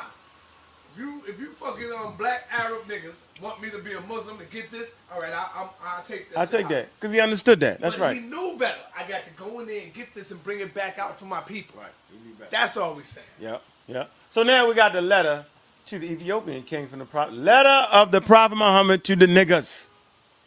Ah ha ha ha ha ha ha. All right, that's not the same word, nigga. Let's get that straight. But this is an Ethiopian term for king, ruler, niggas. Okay? It say, in the name, I call this the get down or lay down letter. Watch how they slide it on in. It say, so now we're getting into Islam. Why I don't deal with Islam? They thought I was gonna let them off the hook, sir. Yeah. See? In the name of Allah, the beneficent, the merciful, from Muhammad, the prophet of Islam, to the niggas, the king of Ethiopia, peace be beyond you. I thank Allah for you. The Allah, there is no other God but him. Why you gotta tell Ethiopians there's no other God but him? It say the king, the holy, the guardian, and I witness that Jesus, the son of Mary, is the spiritual word. See, I know that. The spiritual word, no, it's the spiritual something of Allah and his word. It say the word he gave to the pure, the believer Mary, and from his word, something, birth to Jesus. Allah made Jesus from his soul, just as he made Adam from his hand. Watch this. Now, here come the threat. I invite you and your soldiers to believe in Allah. What do you mean? See how arrogant they are, Sar? You're inviting me to believe in Allah? By sending me a letter? Hey, bro, I'm inviting you to get off this corner. In the camera. I'm from Baltimore. That's how we used to do it. Hey, bro, man, you my boy, yo. Check this out, man. We're just inviting you to get off the corner, man. You know what I'm saying? I know you got the green bags, yo. We got the red bags, yo. And I'm just inviting you to get off the corner. But you cool with us, though. We got the whole goddamn army behind us. What a bunch of crap. It say, watch this. Believe. And it say, hold on, and invite you and your soldiers to believe in Allah. He say, I wrote and advise you. So now they're advising. We talking about a civilization, yo, that's at least 30,000 years old, right? You're telling them to advise you. So accept my peace. It says, so accept my offer. Peace be upon those who follow the right way. So what's the goddamn wrong way? Obviously, these Ethiopians have the wrong way. Okay? Obviously, they do. They have the wrong way, but Islam is the right way. Now, that's a bunch of crap. That's that letter they wrote that. Watch this. They go a little bit harder on Egypt, though. It's a facsimile right there. Okay? It says, to Mukus of Egypt. Probably ain't say that right. Letter of the Prophet Muhammad. It say, in the name of Allah, the Rahman, the merciful, from the apostle of Allah, right, to the Mukus, chief of the cops. So he's talking about the cops. He say, peace be upon him who follows the guidance. Next I summon thee with the appeal of Islam. So he's summoning the appeal of Allah. Watch this. Become a Muslim, right, and thou shalt be safe. Wait a minute. So they're not safe right now. They're in their own country. They pretty much safe before this letter came. I'm going to say it again. They was in their own country and they was pretty much safe before that damn letter came. Watch this. God shall give thee thy reward twofold. So if you listen, they sound like the Christians. So if you listen to them, right, you're going to get your reward, not one-fold, but twofold. Because the Muslim got a special connection with God that gives you twofold. Let me give you a quick announcement. All right. Real quick announcement. The General, Sara Seti, is on his way. He just called me. He'll be here in a couple of minutes. Shaka Utmost as well is on their way. He'll be here in a couple of minutes. So this is good timing because when you finish your presentation, Shaka Utmost can go right into his and Seti can go right into his right there because you probably will be gone. You got to get back on that flight. All right, brother. So go ahead. Okay, so we looking at this. You ever seen his letters before? Yes. Did they actually send to these different nations? Yes. Threatening them, though. They say, God shall give thee their reward twofold. We say, but if thou decline, then on thee is the guilt of the cops. What kind of guilt? You know what I'm saying? What kind of guilt would that be, Muhammad? O ye people of the book, come onto an equal arrangement between us and you that we should serve none save God. He say, associating nothing with him and not talking, not taking one another for lords besides God. And if ye decline, watch this, then bear witness that we are Muslims. What the hell is that? That's a sly threat right there, bruh. It's a sly threat. See? That's Islam. Why would I follow something like that? PTSS, post-traumatic slave syndrome. When the victim acts out like the victimizer. See these chains right here? It was these Muslims. These Muslims actually decided the distance between these two cuffs. Muslims did that because they was taking people across the Sahara. They organized that. Why would I be a Muslim? So I'm clearly showing you how the enslavement of African people was based off the Christians and based off the Muslims. Here you go. This is a drawing. These are Arabs, right? Look, they got these Africans enslaved, chains. This is a slave market right here. Muslims. Here you go again, 19th century engraving of an Arab slave trade and caravan transporting African slaves across the Sahara. Look at that, look at how they got that. Look at them chains I was talking about. Look how they got them. Look at that. Look at that, bruh. Why would I be a Muslim? Well, you knew I wanted to give this part of the presentation, man. Here you go. 13th century slave market, right, in Yemen. Yemen officially abolished slavery in 1962, sir? They abolished slavery in 1962? Damn. Look at the slave market. Look at the Arabs. Look at that. Look at that. Here you go. There you go. Ain't no getting around that. A picture's worth 1,000 words. That's right. Here you go. Slave market in Cairo, 1848. Look at that.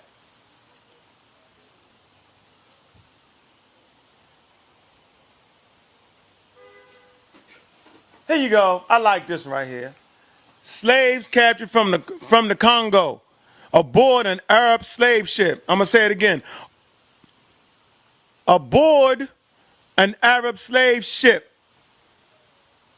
Got interference by the Royal Navy. So it got intercepted, right, by the Royal Navy.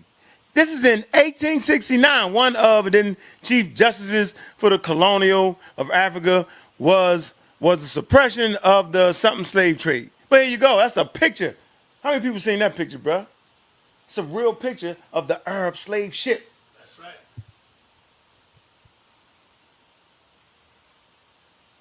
The Zanze slave gang in Zanzibar, 1889. These are Muslims with guns. Remember, the Europeans would give them guns as opposed to giving the African guns. They give you the gun, it'd be a rag-ass gun. You shoot that motherfucker one time, it blow up.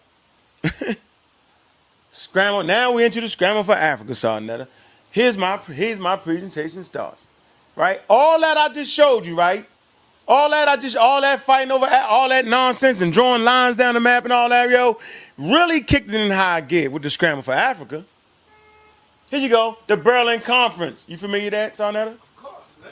1884, also known as the Congo Conference, right? West African Conference, okay? Regulated European colonization and trade in Africa during the new imperial period. So it regulated European colonization and the trade in Africa during the new imperial period and coincided with Germany's sudden emergence as an imperial power, called by the Portuguese and organized by the Otto von Bismarck, first chancellor of Germany. Its outcome, watch this, the General Act of the Berlin Conference can be seen as the formulation of the scramble of Africa. The conference ushered in a period of European colonial activity by European powers, which eliminated or overrode most existing African autonomy and self-government. What does this say right here? See, this is what your boy, the more needs to see. Right? Yes, this overrode, what did it do? Overrode African autonomy and self-governance. It erased the paperwork. And I knew he was going to have some more in the house, so I wanted to have this right here. Did the Berlin Conference erase any of the things that we had? Because they had more guns. Let's get a close-up look at it. Look, you ever seen this picture before? No. See? Now you get to look into the Berlin Conference. Look at him. Look at them Europeans shaking on your land, carving up Africa. Look at their face.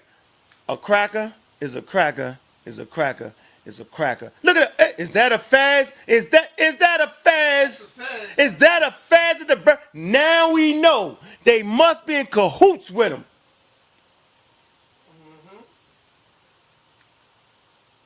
Yeah.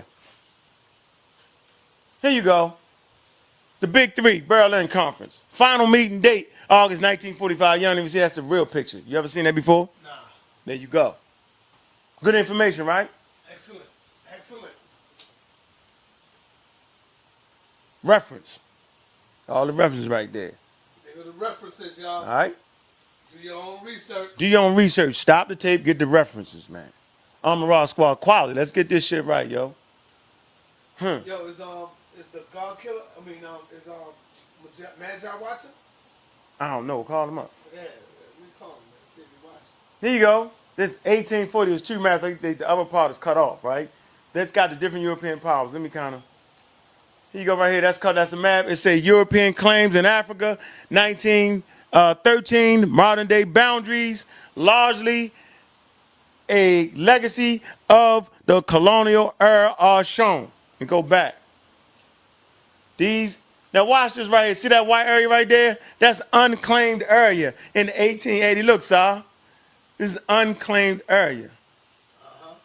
What do you mean unclaimed area? It's people there. Yeah, right? I'm going to say it again. Nah, but they just saying they can't claim the shit. That's all. That ain't what they... And they can't claim it. The white man gonna come there and claim this shit, and it's gonna be their land. That's what it is. This is when, look, all these Europeans own these different, look, see the different colors Europeans own that, right? They haven't gotten to these portions yet. They haven't claimed yet. But over here, you see these particular nations, now they've claimed that. See? France, Italy. Motherfucking crack is a beast. Yeah, beast, dog. See? They go all over and claim shit. See? And you want to talk about laws? You want to talk about paperwork? Off with your goddamn head with that bullshit. You said it best. If you ain't got no army to protect that shit, You ain't got nothing, yo. The paperwork ain't gonna save Ain't gonna save you, yo. That's back to the map. That map ain't come out too good, but that's that map again. Yeah. That shit moving slow on. Why are they moving on that? No, that's a lead. It's gonna go to. Here you go. Groundbreaking original ideas. Now I'm getting into my presentation now. That was leading into. Now y'all see why I can't be a Muslim, I can't be a Christian, I can't be a Jew. Right? Based off of all that transpired, I just showed you why my mind is informed and instructed that way. Because I'm doing my research. Now, groundbreaking original ideas that without them, the world would not be where it is today. Now, we always hear about the Hebrews saying it's science in the Bible. You ever heard that? Yeah. But they never prove it. So I'm going to say this. I'm going to say it's science in the African culture. Can I prove that? Let's see. Let's get it moving. What's a groundbreaking idea? Let's see. Religion? Nah, not religion. No. Watch this. This is percentage of each group making. Now watch this. This is the total population. You know what this map signifying right here, sa.neter? Hey, sa.neter. Oh, you're on the phone. Look, this map right here is representing, this is a population map based off your different religions, right? And it's based off the money you make when you're in these religions. This is why I'm not religious. Let's get this straight. Hindus, 9% make less than $30,000 a year. 10%, right, make less than $30,000. Now, see that color? 15%, right, make $50,000, $70,000. 22% make $75,000, right? 17%, 13% make $100,000. You know what I'm saying? That's 100,000 over right there. Okay? Watch this, dog. Drop down to the Jewish people. More, watch this. Less than 30%, 14% make 30,000. 30 to 40,000, 17%, 50 to 74,000, 12%, right? That blue, 75, 69,000. Look at that number. 46% of them make over 100,000? Damn. It pays to be a Jew, but not a black Jew. It don't pay to be a black Jew. Because they was out in that corner with some broke-ass outfits, yo. They need to get them outfits right, man. They need to get that bread up, man. Here you go, Buddhists. Be a Buddhist. 25% that, look, here are the numbers, look. Over 100,000, 22% make over $100,000, $200,000. Mormons, right? 26%. See how they making more money go down? Look, 30,000, 50,000. Look at the percentages, right? Evangelistic Church Protestants, 30. But this is what I like to did the Muslims, 35%, 24. All right, make 30,000, 40,000, 18, 18%, where we at the Muslims? 15% make 50, 74,000. Then 10% make 75, and then I don't see that percentage round. Got it right there, yo, but it's low. Let's come to Jehovah's Witnesses. 42% make, boom, all right, 30, 40,000. 17% make 50, 74,000. 9%, okay, makes 75,000, and less than 9% make over 100,000. It don't pay to be a Jehovah's Witness, and it definitely don't pay to be what, sa.neter? Historically black Protestant church. They're broke. Just look at that number. Look at everybody's number, yo. More than 47% of black people make less than 30,000 being in the historically black church, sa.neter. Why would I believe in God? 26%, right, makes 30 to 40,000. Only 12% of black people in that church make 50 to 74,000. Only 7% make 75,000, and there's less than 2% of y'all, just black Christians, you know what I'm saying, that make over 100,000, 200,000. They could have got us, because we broke them damn commandments. Answer this question. And first of all, it's funny, right? Because the Hebrews never win in the Bible, yo. They always get beat down by God. So I'm definitely not gonna deal with that God, because he don't give you a chance, yo. You know what I mean? And then if a few people do it, everybody get punished for it. Like it had to be somebody keeping the commandments. You had prophets who kept the commandments, you had Jesus Christ. But why does everybody get punished? You telling me there was no righteous Hebrew? Nobody? Damn. Even a righteous Hebrew get punished? Damn. Because hold up, you broke the fucking commandment. Now I gotta pay. Right. Now my babies gotta pay what they like. So you ain't get to have no fun. I got to have all the fun. I got to have all the fun. Right. This shit is crazy. That's why I'm break the commandment. That's crazy. Listen, here's the truth. Look, here's the reality of the situation right here, man. Look, the reality of the situation is, right, they had cannons and they had guns. Okay? They had better technology and better weaponry. Okay? That's how they got us. All right? They had large ships with cannons. We didn't have that type of technology, dog.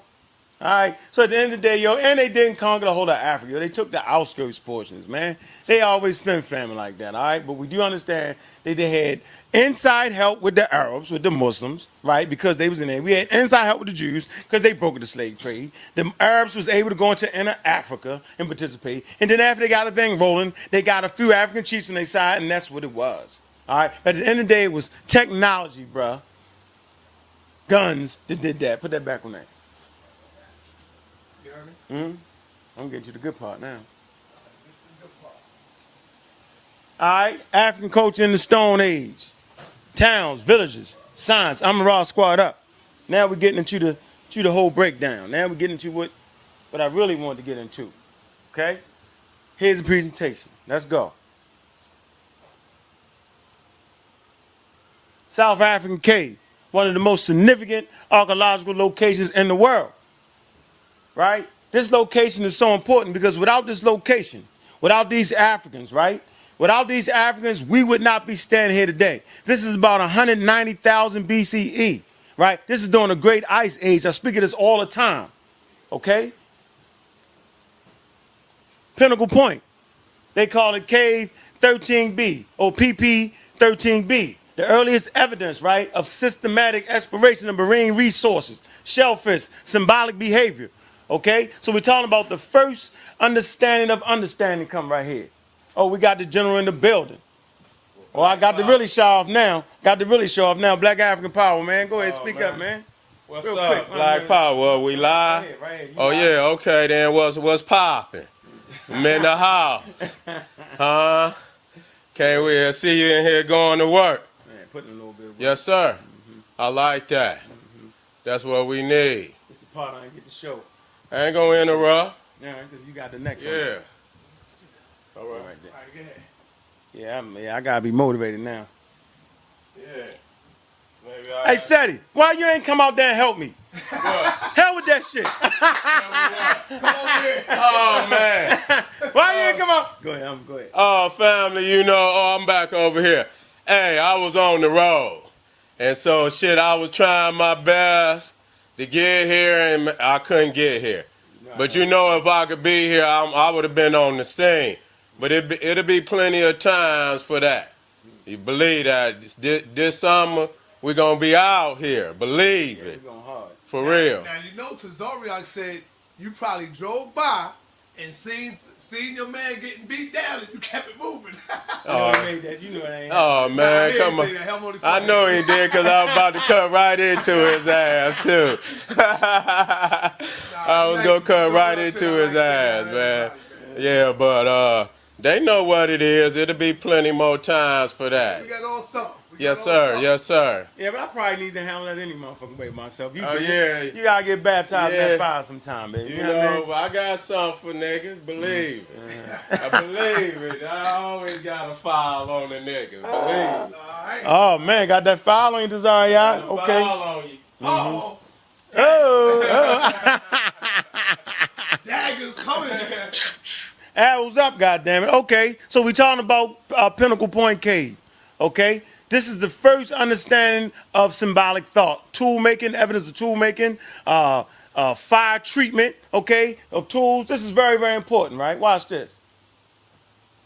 All right, this is a peer review article on the subject matter. Y'all gotta go to the peer review sources, right, to go ahead and back up what we're saying, right? But this is not new information, right? You know, Dr. Benham talked about that in his book, Western Africa, the Civilization. Is that the name of it?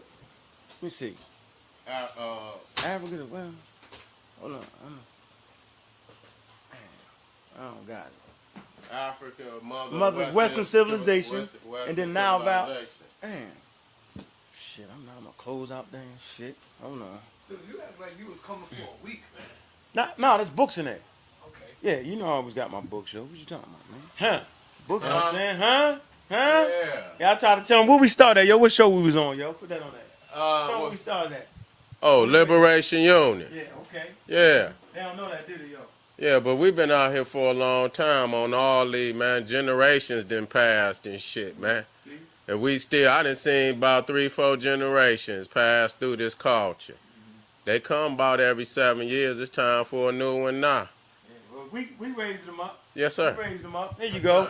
So in Dr. Ben's great monumental work, he's talked about these particular epics, but I want to let you know that is peer reviewed, okay? And he talked about African civilization being in place prior to Egypt. Did he not talk about the great doctor talked about that? So this actually proves and verifies what the great doctor was talking about, right? All right. So we moving on. We'll get you a picture of that. See, this is the area, right, that I'm speaking of.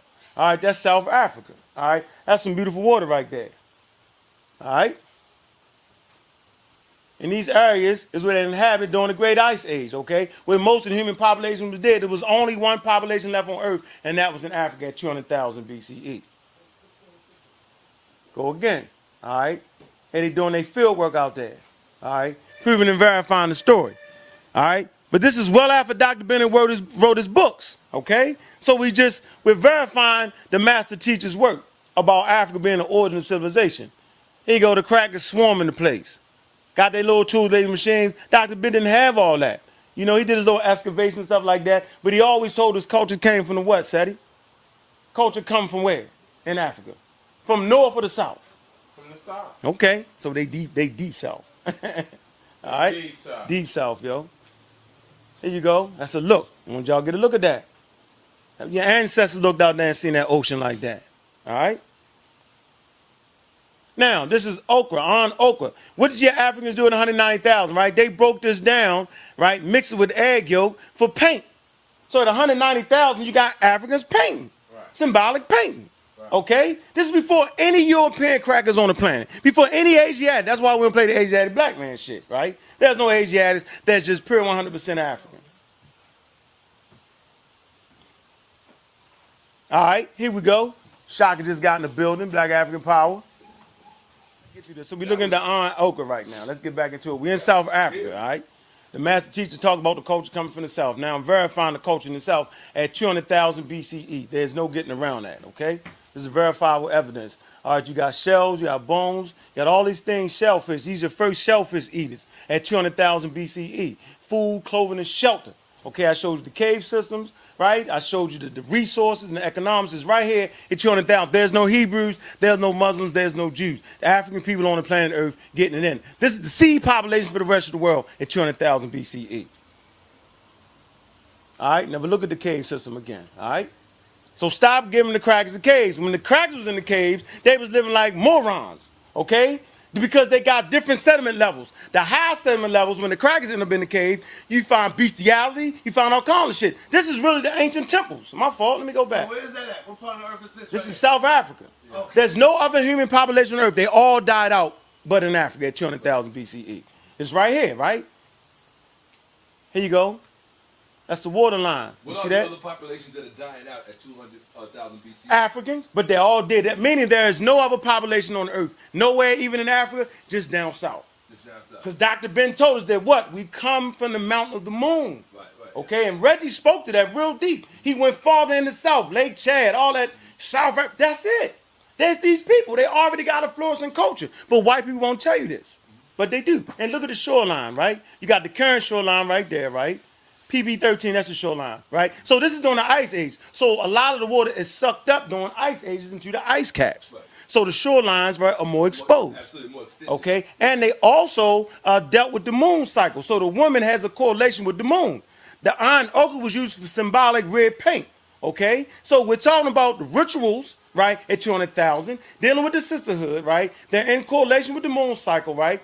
When the moon comes out, what happens to the tides? High tide, low tide, right? They have a moon calendar system at 200,000 BCE. That's the question. How did they come to them days? How did them days get up there? What was the By what means did they? what was the process of research or whatever experiment, whatever science that they used to come up with them numbers? What did they use? How did they come up with that date? Come back to the paper. Oh, that's a good question, man, brother Seti. Hold on. I'm gonna get you right back here to show you what you do. Right here, pinnacle point. Here you go. Read the article. It's a deep study. Okay, Cracker ain't gonna try to give a black man no props without thoroughly investigating that shit, right?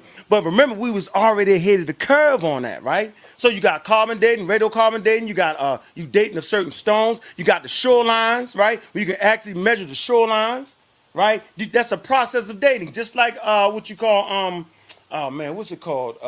The Great Lakes gave birth to Niagara Falls. They can date how old Niagara Falls is back to 10,000 BCE based off of as the water comes out, it erodes away the soil. So all they do is measure back, boom, you got the number. Very simple, okay? And so these cracks are serious with it.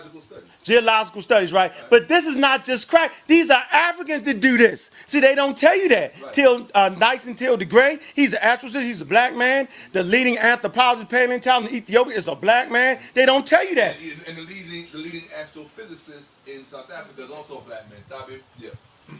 The leading astrophysicist in South Africa is also a black man. His name is Thabo Medupe. And if you can find it, they took it off, and it really pisses me off. But there was a show that was produced by Transvaal Television in South Africa, and it was called it's called Cosmic Africa. If you can find Cosmic Africa, get it. And the reason you want to get it is because this brother, Thabo Medupe, he produced this I don't even want to call it a television show, but he produced this scientific narrative, and what he did was he wanted to show you just how far back through calendrical sciences and calendrical data, just how far back African astro science goes. And it's Thabo Medupe, Cosmic Africa. Get it. And the one thing well, my mother was correct about everything she ever said, but the one thing that stands out about what my mother always imparted to me was that the best produced material on black people, this is prior to cable television and probably even still up to this day, the best produced material on black people is shown on PBS, but they make sure they show it during hours when nobody's watching. So when they aired Cosmic Africa, it was like 3, 4 in the morning. When they aired Farewell Uncle Tom or Goodbye Uncle Tom by those two Italian producers, 3, 4, 5 o'clock in the morning when nobody's watching Channel 13. And then when you go back and look for it, you can't even find the original DVD set, if you can call it that, the original DVD set of that features the DVD Goodbye Uncle Tom. And we're all familiar with Goodbye Uncle Tom. Goodbye Uncle Tom was just one DVD in a 6 DVD set by the same producers. I forget their names. Oh, you mother. You mother. Yo. Okay. Hold on. You got the whole DVD set? Yeah, I got the original.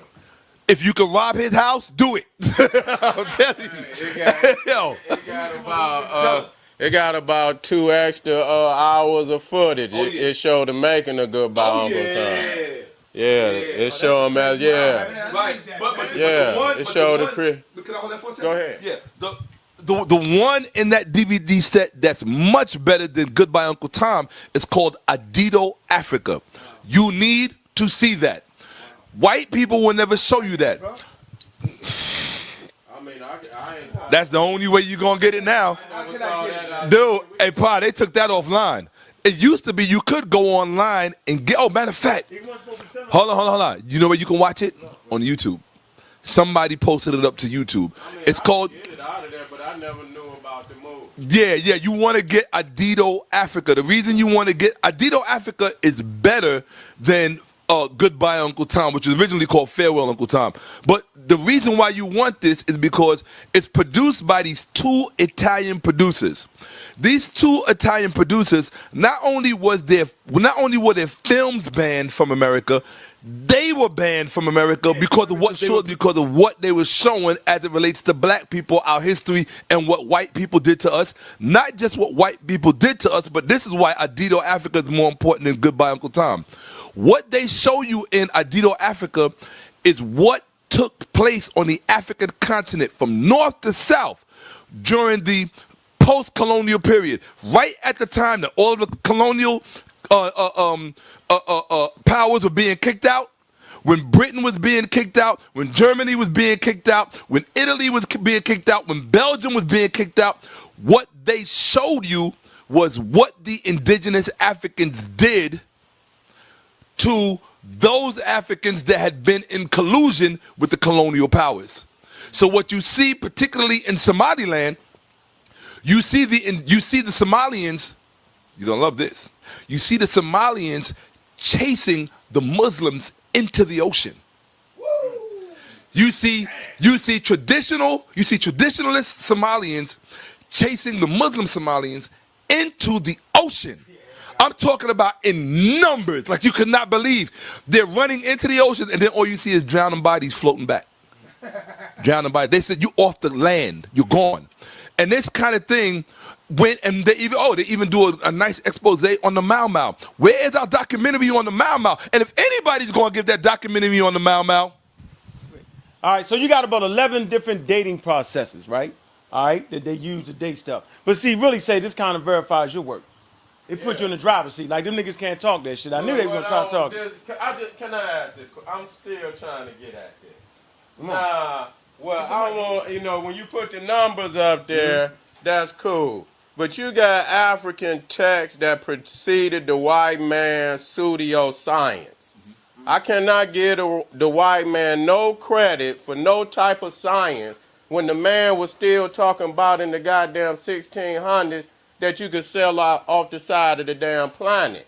So that right there lets you know he don't have no thousands and thousands and thousands of years physically on the... No, they don't. So which means them numbers is based on what? Because he's the one that's bringing the numbers. Now, you wait a minute, I'm going to end with this. This is the perspective. When you look at them numbers, yeah, it'll show Africa 160,000 years, 200,000 years. But what I want to clarify is the man that is presenting the numbers. Arbiter of the numbers. Whether the numbers is right, until we get a crew that can shake the same dirt and do the same, and even then, he come from a land where humanity supposedly come about 40,000 years after this. Right. So how is he presenting the numbers? He's not. So okay then. Hey. See, check this out. Hold on, check this out. That's why I prepared this presentation, because I knew Seti was going to be in the house. I knew the elders were going to be in the house. And I knew I had to be tight with my shit. That's right? Now, what's the Egyptian priest that was amongst the Greeks? What's his name? How many years how old did he say Egypt was? He said it was about 12,000 years. He went about 30. He said 35,000 years. Okay, hold on. So this is in record with an African saying that. Yeah. So now we kind of proving, verifying that. So who was the demigods? These people right here. They're so old. They say they according to Herodotus, right? They were saying that they were so old, right? That what, the sun had changed space twice. I heard you say that before. Yeah, but the African told them that. Right, so all I'm doing is what? I'm verifying that now with science. I'm not going past that because we had the discussion before, and I knew it. I got you, Seti. I got you. I got you. That's right. Or information. No, I went with that information first because I needed to find it. Because we kept to the world as science. Whatever you want to call it, I know we said we was older than what the fuck they was saying. But we knew we was dead. Okay, so then that's bro. Hold on, nah, that ain't how it goes. We have question and answer. All right, so here we go right here. You got an art complex right here, right? Middle Stone Age Okra Toolkit Workshop. Bloom Bloom Cave. This is real. You want to talk about the Kazungo Bowl, bone and all that? You've heard of that? Yes, I've heard of that. That's 20,000. You can't say white man science. No, that's Africans that made that bone, brother. But that bone got a birth certificate. Yeah, come on, Seti. Don't do it. I ain't trying to get you like that, Seti, right here. Seti, that's not the point. They actually can verify things. But come on, yo, you got a degree in your damn self. Coming from the home, so we get it. We want to make sure we critique everything. Not even just that, though. It's kind of, I understand this is not to take away from what you're saying. So let me get this straight, though. Right. So they're going to actually verify our story for us and make us older, and there's something wrong with that? No, what Seti is saying, Seti said something a long time ago, and I paid attention to it. I even mentioned it in one of my lectures. Seti said, letting someone else tell you your history, like someone, Seti said, letting someone else tell you your history is like letting somebody else count your money for you. And you don't do that.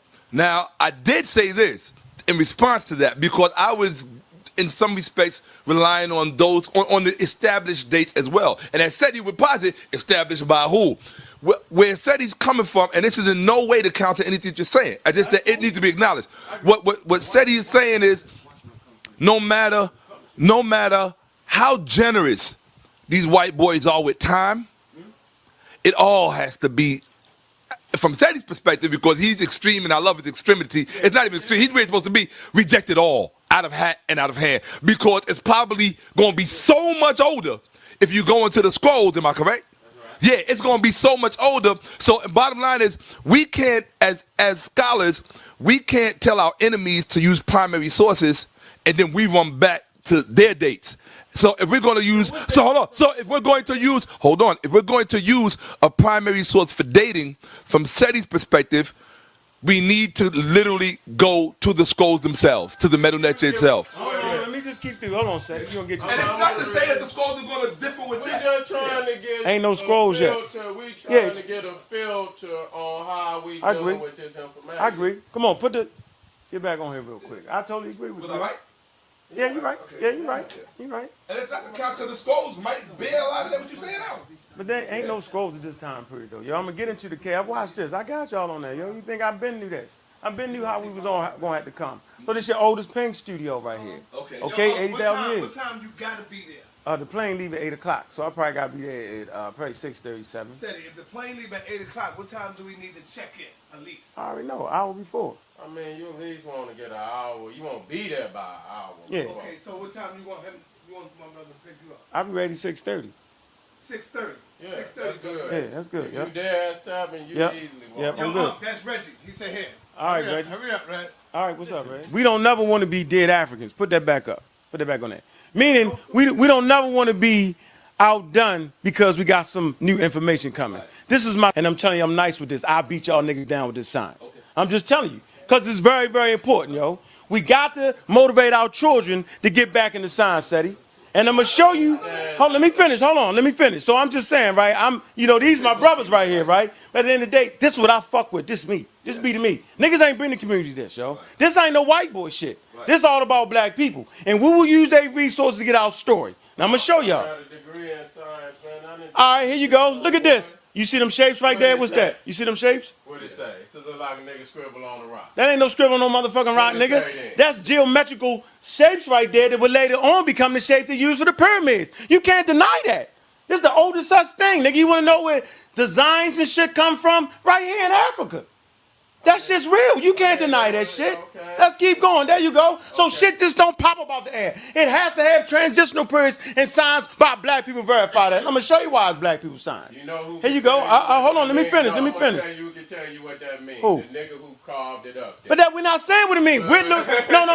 No. See, first of all, no. See, but that he cracked a good joke, right? Which was just a joke, right? But the point I want to make is, right? It's the creation of symbolic thought that's important that Europe don't have yet. They're not even on the fucking planet.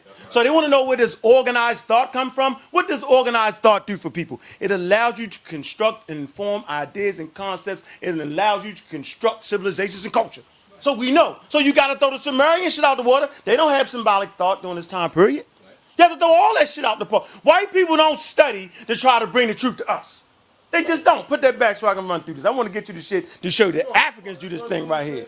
Most of them on the impression we ain't reading this. Here you go. So we supposed to deny this? Stone Age Sargon found in African cave. Now 105,000 years ago. What's Sargon? It's wheat, it's grass, and they're grinding it. At 100,000? So don't tell me that farming started in the Middle fucking East. You can't say it no more. So science has proven that the elders was right. That we was the first with science. But the question I'm asking you... Well, you ain't asking me right now. That's my thing.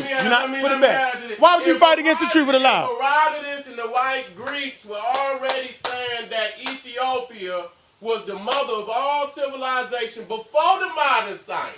If they came to the same conclusion, what information did they use to come to that same conclusion? I am telling you. How is this science and they shit not science, and we come to the same? Oh, I don't even understand that question. But the point I'm trying to make. They already knew that Africa was the mother of where. But hold on. Hold on. Yes, hold on. We all know that, right? But don't we have to study our history and verify and prove it without a shadow of a doubt? Yeah. Just because a scroll said don't mean it is. I'm going to tell you that right now. Whether it's the Bible, whether it's Ptah-hotep, that don't mean that shit was verified. I'm saying we verifying that shit right now. See, that's the difference. That's the difference now. We verifying that truth. Yo, check it out. Shit. Let him get through his Let me get through that shit. Can't help it. Said he ain't there. He ain't never seen nothing like that. Calm down, nigga. That's what it. Tell a nigga get a book.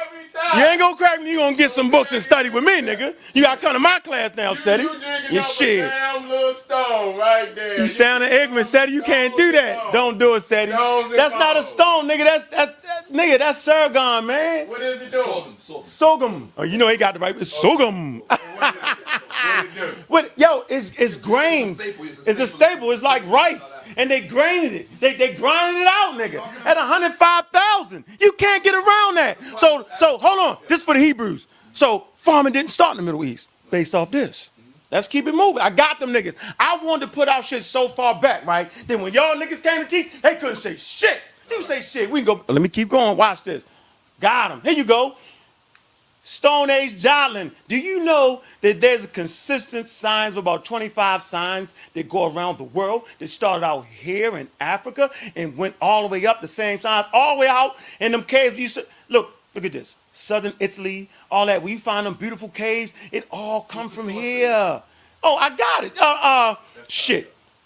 What you talking about? The source of what? What's the source? Oh, here you go.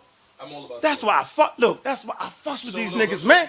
That's why I fucks with these niggas right here, man. It's called New Science, Stone Age. How we miss the origin of writing. They tried to say the writing just popped. You shouldn't be glossing over that real fast. You read that slowly so they can see it and show them the cover.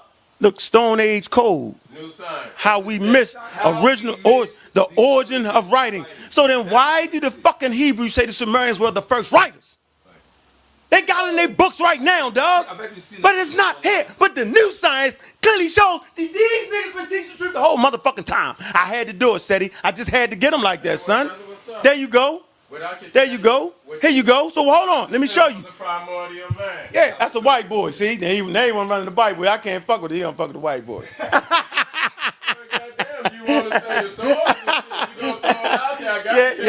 All right. Okay, but hold on.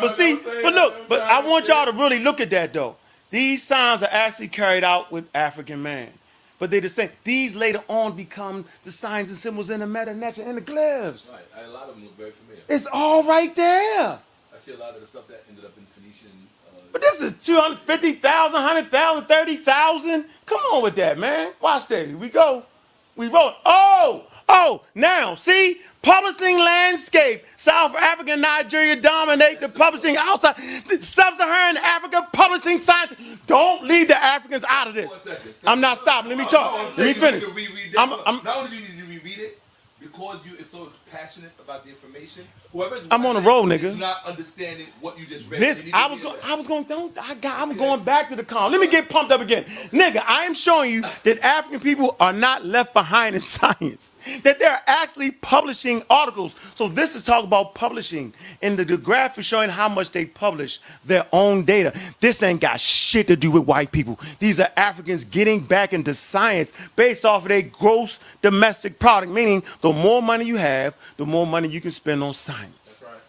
They're not leading the way in science. We got to stop saying that, man. Right. Look at this all over Africa. We always do. We let in science. We're getting there. So, you know what I mean? I know sometimes we don't want to do it, but we got to go. This is some serious work right here, right? Numbers, look at this, man. Cameroon, Chad, Sudan, Eritrea, Uganda, Ethiopia. Look at that. Libya. Okay? So what do You they get it. publish? You get it. I'm not being. They're publishing on everything scientific. I mean, they have their own labs. They're doing their own work. So now we can go to Africa and deal with the Africans. There's some serious shit going on in Africa on the continent. Huh? See? They trying to underestimate us, yo. They not. We there. Put that back on there, yo, because I'm rolling right. I knew y'all was going to come. I knew it. I knew I had to be ready. Them goddamn crackers up out the ground. Yeah, but hold on. But once you develop technology, you're right. Hold on. Here we go. Look, here you go. Africa, right? Dr. Ben. Here you go. Right. Okay. He told us all this first. Watch this. Watch this. That's why I got these niggas. Bam. Hold on. Got him. Oh, is that the fossils he's showing us? Who is that? Dr. Ben with the fossil record with the same shit I just showed. The great master teacher was doing the same shit I'm doing right now. I'm not by myself. That's why I did a presentation to honor him, because I knew that's what he was doing, because I read the whole book from cover to cover. But Dr. Ben, they did that in respect to being on the university. He also said if a motherfucker thought he came from cracker, he would shoot his goddamn Keep going next. Right now. All right, let's go and keep moving. You see them ugly ass crackers up there, Dr. Ben. Oh, no. What he was trying to say was that the cracker was trying to mold that shit to look like them. That's what he was saying. If you read it, you read it right here. No. He was saying, hold on, let me see, Caucasian. He says, here you go. It say note the, hold on. It say note the racist attempt. Note the racist attempt to make the African fossil appear to be of Caucasian and Semitic origin. Come on, Seti, yo, you stepped into a bonfire. Yo, get back. Yo, I'm on fire right now. You can't jump in there right now, yo. Let's go. Ain't nobody gonna believe here you go. Who is this? Nah, we ain't talking about that right now. We're not talking about that. No. Seti the general is right. We do not come from monkeys. Evolution is monkey man. No, it's not. Hold on. We ain't talking about that. We ain't on that. I don't want to beat you. I'll beat you up on that, Seti. Man, you can have a debate. Let's get debate, me and Seti on the monkey man shit. I got you. We here right. All right, we here right now. Let me finish. Hold on. He said, hold on. Let me finish though. Look, right here it say Ethiopian fossil yields theory, right, of life 3.3 million years ago. But this is what I want you to pay attention to. That's Haile Selassie. He's the leading paleontologist in the world in Ethiopia, a black man. So we're not depending on a cracker to get the fossils. Watch this. What's that? Here's why I beat Seti up, and this is my man. When I say beat him up, meaning I'm rating this game like he always raised my motherfucking game, because that's what we do. What's that, Seti? Because you the leading authority on Egypt. What did Beatles say to you that he didn't say to me? He's talking. What did the Beatles say to you that he didn't say to me? The Beatles say, hold on. The Beatles, y'all snuck around and he put the magic word in your ear, didn't you? Man, shut your ass. Right there, put that back. Put that back on there. Hey, so Seti, hold on. What does this represent, though, Seti? Hold on, what that represent? Hey, rebirth, man. Oh, rebirth, renovation, evolution, transformation. So the Africans in the Nile Valley seen this process that he wants to fight. Let me show you how important this dung beetle is, though, because we watched the dung beetle for over 200,000 years, according to Dr. Ben, right? Rebirth, transformation. Watch this, though. Who else studies dung beetles? Oh, my goodness. It's called the ecological and evolution of the dung beetle. This is called a test species by Wiley Blackwell, right? So what is the test species? A test species is something that is used that actually shows you a specific process. Damn, you going So it's the dung beetle that these white boys study to show them that it was a such thing as evolution. But we, watch this. But we been did that.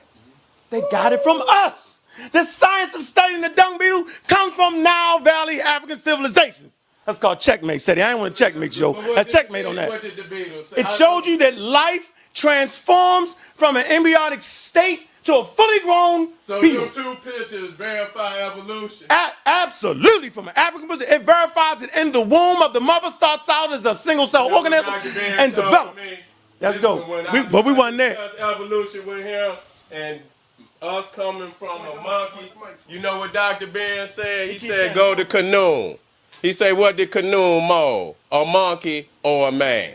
He molds a man. You're right. He never evolved. We were created perfect from the beginning. So we didn't evolve. Look, Seti, my man, I'm trying. Wait a minute. Imagine any man in Africa with all them goddamn animals evolving. At a weak state at any point in time, they would have ate your ass. Period. So as long as we live in Africa with them animals, for us to be here today, we had to have the knowledge to defend and survive against them damn animals. We never evolved. Here you go. That's why he did. I just showed him now. He's talking. Seti is talking. Look. We getting it in. It's gonna be a hot topic right here. Look. We've been waiting for this moment any motherfucking way. Hold on. We've been waiting for this. Hold on. Hold on. Watch this. Do you hear what he said, right? Yeah. So Seti, he is under the illusion of Elijah Muhammad. They said we always was. So are you saying we always was fully human, Brother Seti? As long as we have consciousness as we have today. A woman said I look like my daddy. A woman told my daddy he looked like his daddy. So when did we stop looking like our damn daddies? Hey, give it in. You got okay. I don't know in no time. Right this. So has the go in the womb. You lucky I ain't got a picture of the womb. We look like pigs, rabbits, and all that, don't we? In the womb, brother. When that thing starts to transform, it's a stage where mammals look the same. Right. So in the womb, we transform, we kept it up.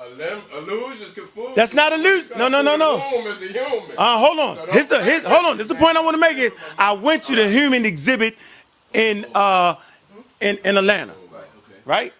And what I seen was the single cell, and they showed it step by step into an end up fully human. And I'm saying since the earth is the womb too, that she transformed us too in the oceans. That's what science said. Because guess who said that? Nile Valley Africans said we come from where? What's the nun? The province of none, right? Premortal ocean. I'm not saying nothing, dog. I'm just back. You dealing with the mysteries too. Everything. You know what's funny? You're dealing with the mysteries, and everything can't be explained for face value. Okay. And the one thing. So you deal with the mystery. Every scroll was written by a scribe, and the only person. Give me a date. What date? Give me a date. Give me a date. Go to any scroll. What date? What's the earliest date for African scroll? You got Egyptian scroll. You can choose any one you want. What date? You could go to the Amos papyrus. You could go to the Ebers. 1500. Okay. That's 1100. But it's a scribe on that. I agree. And so nobody, just like you got a book and your name is on it, you wrote that with your ideas, and the only person that can put that book together the way that you wanted to put it together is you. So the only person that can really explain any one of those scrolls is the scribe that wrote it. Everybody else is talking for theyself. Okay. Okay. But listen. On to the scroll. But listen. But right now we're talking about the dung beetle speaking for itself. But that's your own I get you. No, it's not. No. That's a wait. No, I'm saying that this literally talks about You can go into the meta-nature. Did that beetle tell you that? Yes, I'm looking at it. It's telling us what he's doing. No, I'm saying by its act. Listen. Nature doesn't talk to us in words. Okay. It talks to us through signs and symbols. Let's get that straight. Right, I'm gonna let you that's what I'm trying to say. Doing this to I know you ain't. You good. You my man. Hey, you my man. We good. We get it in. Shit, we get it in. That's why I'm ducking. Let me share something that No, you won't, because you'll be long. I need to move it. Let me keep moving. Let me just say this. Hurry up. One thing that I noticed, I pay attention. I don't watch these videos on YouTube like most people do. Occasionally, though, I will catch a video. All right, keep Right, going. so one of the things that I caught with Seti's own, if you pardon the pun, evolution, is that Seti got to a point of what I call ground zero. You gotta let me. Come on, y'all need. Yeah. Seti got to a point of what I call, because I noticed if you watch Seti's dialogue prior to a certain point in his own growth, it's very much reflected in a lot of the other dialogue you would have heard from many of us. But Seti got to a point in his own growth that it's what I call a ground zero perspective, meaning that all of your thoughts, for them to be proper and at least accurate, they have to start from a point that precedes what might be called hearsay, which means you might call it original thought or something like that. Would that be a good way to describe it? Like, it has to proceed from the original thought. It can't proceed from something that you read. It can't. Being nice. Man, stop being nice to Seti in that shit. He biting Seti ass on that shit, man. Let me keep moving, man. Dr. Clark said that everything that the white man created was to help him facilitate control of the world. Nothing was excluded, and that even means the man's science. His science. Why you keep? Wait, you can't keep saying that, dog. It's no different than the. It's no such thing as science. So African didn't have science. Well, no, we're not gonna say science as a whole. Okay. We said the white man's science. What's the white man's science, Seti? The science that the white man is producing in any magazine, in any university that is giving out a date that preceded his own goddamn date. So let me get this straight. Planet. So you trying That's to say just like me? My mama lived. Man, my mama crazy, lived 40 years before me, and that's just like somebody jumped up and say, "Somebody tell me about 1955," and I'm the younger man, and I step up and I get the information knowing that they lived through the 50s. They lived through the 50s. A couple more So shots. they I can gotta speak get through. from Let a me through. primary reference, something About that 20. they saw. 10. So the, my 10. Nah, man, I gotta get going. You can't. You can't go to. Let me finish. Let me finish. So that's almost like saying that's almost like saying we don't know. Hold on. He about to drop.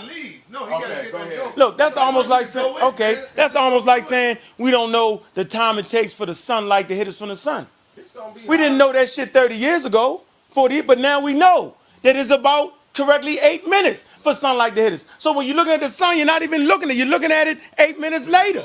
Right, come on, that's science. Let me keep going. So, Seti lost on that capital shit because you lost that, yo. You supposed to know better, yo. You shouldn't have told him that, Caparod. Here you go. There you go. Black man of now, right? There you go. Yo, there you go. Moving. Here you go. This is a black archaeologist, right? Black archaeologist. I'm going to say it again. And a fraud, right? These are black archaeologists working in Africa to extract our history. We don't need white people for science. These are black scientists in the excavation of black lands. We got to catch up. That's why we lost. We lost because they had better technology, better sciences. Now we catching up. Now we catching up. See, now we catching up. See, they act like we're going to keep on losing. We not. Because we're on the fucking ground now. I don't need white people to talk about science. Here you go. Dr. Bill was on the ground. He was past niggas' heads, though. Anthony Browder's on the Right. He got all the fossil record in there no matter what Seti said at the end of the day. The master teacher got it, though. I read that. You know that. You read them books. Hold on. Come on, man. Stop. Here you go. Hold on. Here you go. So that's 70,000 years. Seti don't believe in these dates. Throw them cracker on the side with that AK, nigga. That nigga crazy. Let me keep going. He joking because I got him right now. I got him in deep water. But that's my man, though. Here you go. That's the actual structure. All right? They excavated that. Here you go. Man, they got brushes in their hand. They don't know. We make ourselves better when we challenge each other. Yeah, we do. That's we all do. I'm doing. That's all they doing. He fucking with me. The information is correct. He fucking with me. That's right. See that? That's brushes. They doing an archaeological dig right there. These are Africans, right? Ain't no cracker doing that. Here you go. A group of Polish archaeologists, right, working in institution of archaeology. And what's this? I don't like that. Ain't finished, right? Have managed to uncover remains of a 70,000-year-old African settlement in Northern Sudan. Now, let me be real. You know the archaeologists is sent out by the museum. Hold on. All right, let me finish. You know they ain't out there but the steel. Hold on, let me finish. They thieves. No, hold on. Oh, nigga. Oh, you right. Hold on. What's this right here? These are Egyptian Nubians, right? But guess what they're doing? Because remember, I'm talking about groundbreaking ideas without the rest of the world today. What are they producing right here? Let's see. Here you go. Look, first, y'all see the medical sign, right? This is in the medical dictionary. This is, look, Take 2 beers and call me in the morning. 1,600 years of tetracycline, right, by Nubian ancient Egyptians. This is not no white people shit. These are Africans using tetracycline, ancient Nubians and Egyptians. They're using the beer, right, for tetracycline. They brought the world tetracycline. I understand. Let me finish. That's African sign. Look at the symbol though. You know what that mean, nigga. You're in the craft. Why they use our symbols? Because they stole them. They stole them. Seti right though, they stole all that shit. Here you go, what's this? Autopsies, right? Autopsy is the process whereby reason and death with a person, so point blank. Hey, yo, with the you know first what? people to deal with autopsy. What? I want Right you here, to listen listen to this. Go ahead. This is a procession right here. This is a funeral procession right here, right? Don't interrupt. All right, Go and you ahead. see they wearing white. Yes. Okay, this is what Africans wore to funerals or processions, Show right? you ain't nothing And so changed, these are man. grievers, right? They're grieving, professional grievers, right? Yes. Okay, see the scribe, but then you see the African priest right there, right? What is What he he wearing? got on, Sara? What he got on? He got that leopard skin on, right? So he's performing open the mouth ceremony, right? So he's performing open the mouth ceremony. We talked about that, right? So let's keep moving. This is in the British Museum, like he said. Like say they stole that shit, right? All right, let's go to the next one. Here you go. What is these? These are slaves, right? In another procession. Okay, this is in what? 1840. They're still wearing traditional white. Okay, so they had not forgot their traditions. Okay, so niggas say we ain't connected to Egypt. That's bullshit, nigga. Here you go. They wearing the same thing to funerals. Well, let's see if we still learning our African. Boom. Let's keep going. Oh, here you go. Whose funeral was this? What are they wearing? They're wearing white. Those who know they're wearing white. This is Dr. Ben's funeral right here. They're wearing white. The same thing we always had. Only half-raised Negroes wearing the dark colors that don't know no goddamn better, right? White folks that Right? wear black to funerals. Right. And they should have all wore white, and you know what I'm talking about. Okay? All right, let's keep it moving. Oh, here you go. Leopard skin again. Performing open mouth ceremony. Am I correct in that? Yes. See the white, right? Osiris, the mummy in white, correct? Let's move on. Let's see. Was Dr. Ben a Muslim or not? How did he go away? He was not a Muslim. James Smalls. What is he wearing? Where's the voodoo? He's wearing the leopard skin. He's doing the same thing that Africans been doing some time immemorial. You can't call that man a Muslim at the end of the day because he went out like a Nile Valley African. He went out like the slaves who knew better. That's right. That's traditional Africa at its best. That's right. So that confusion about that Muslim shit, right?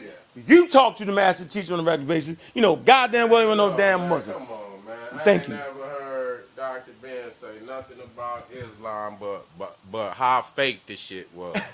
That's all I ever heard him speak about. Right. So niggas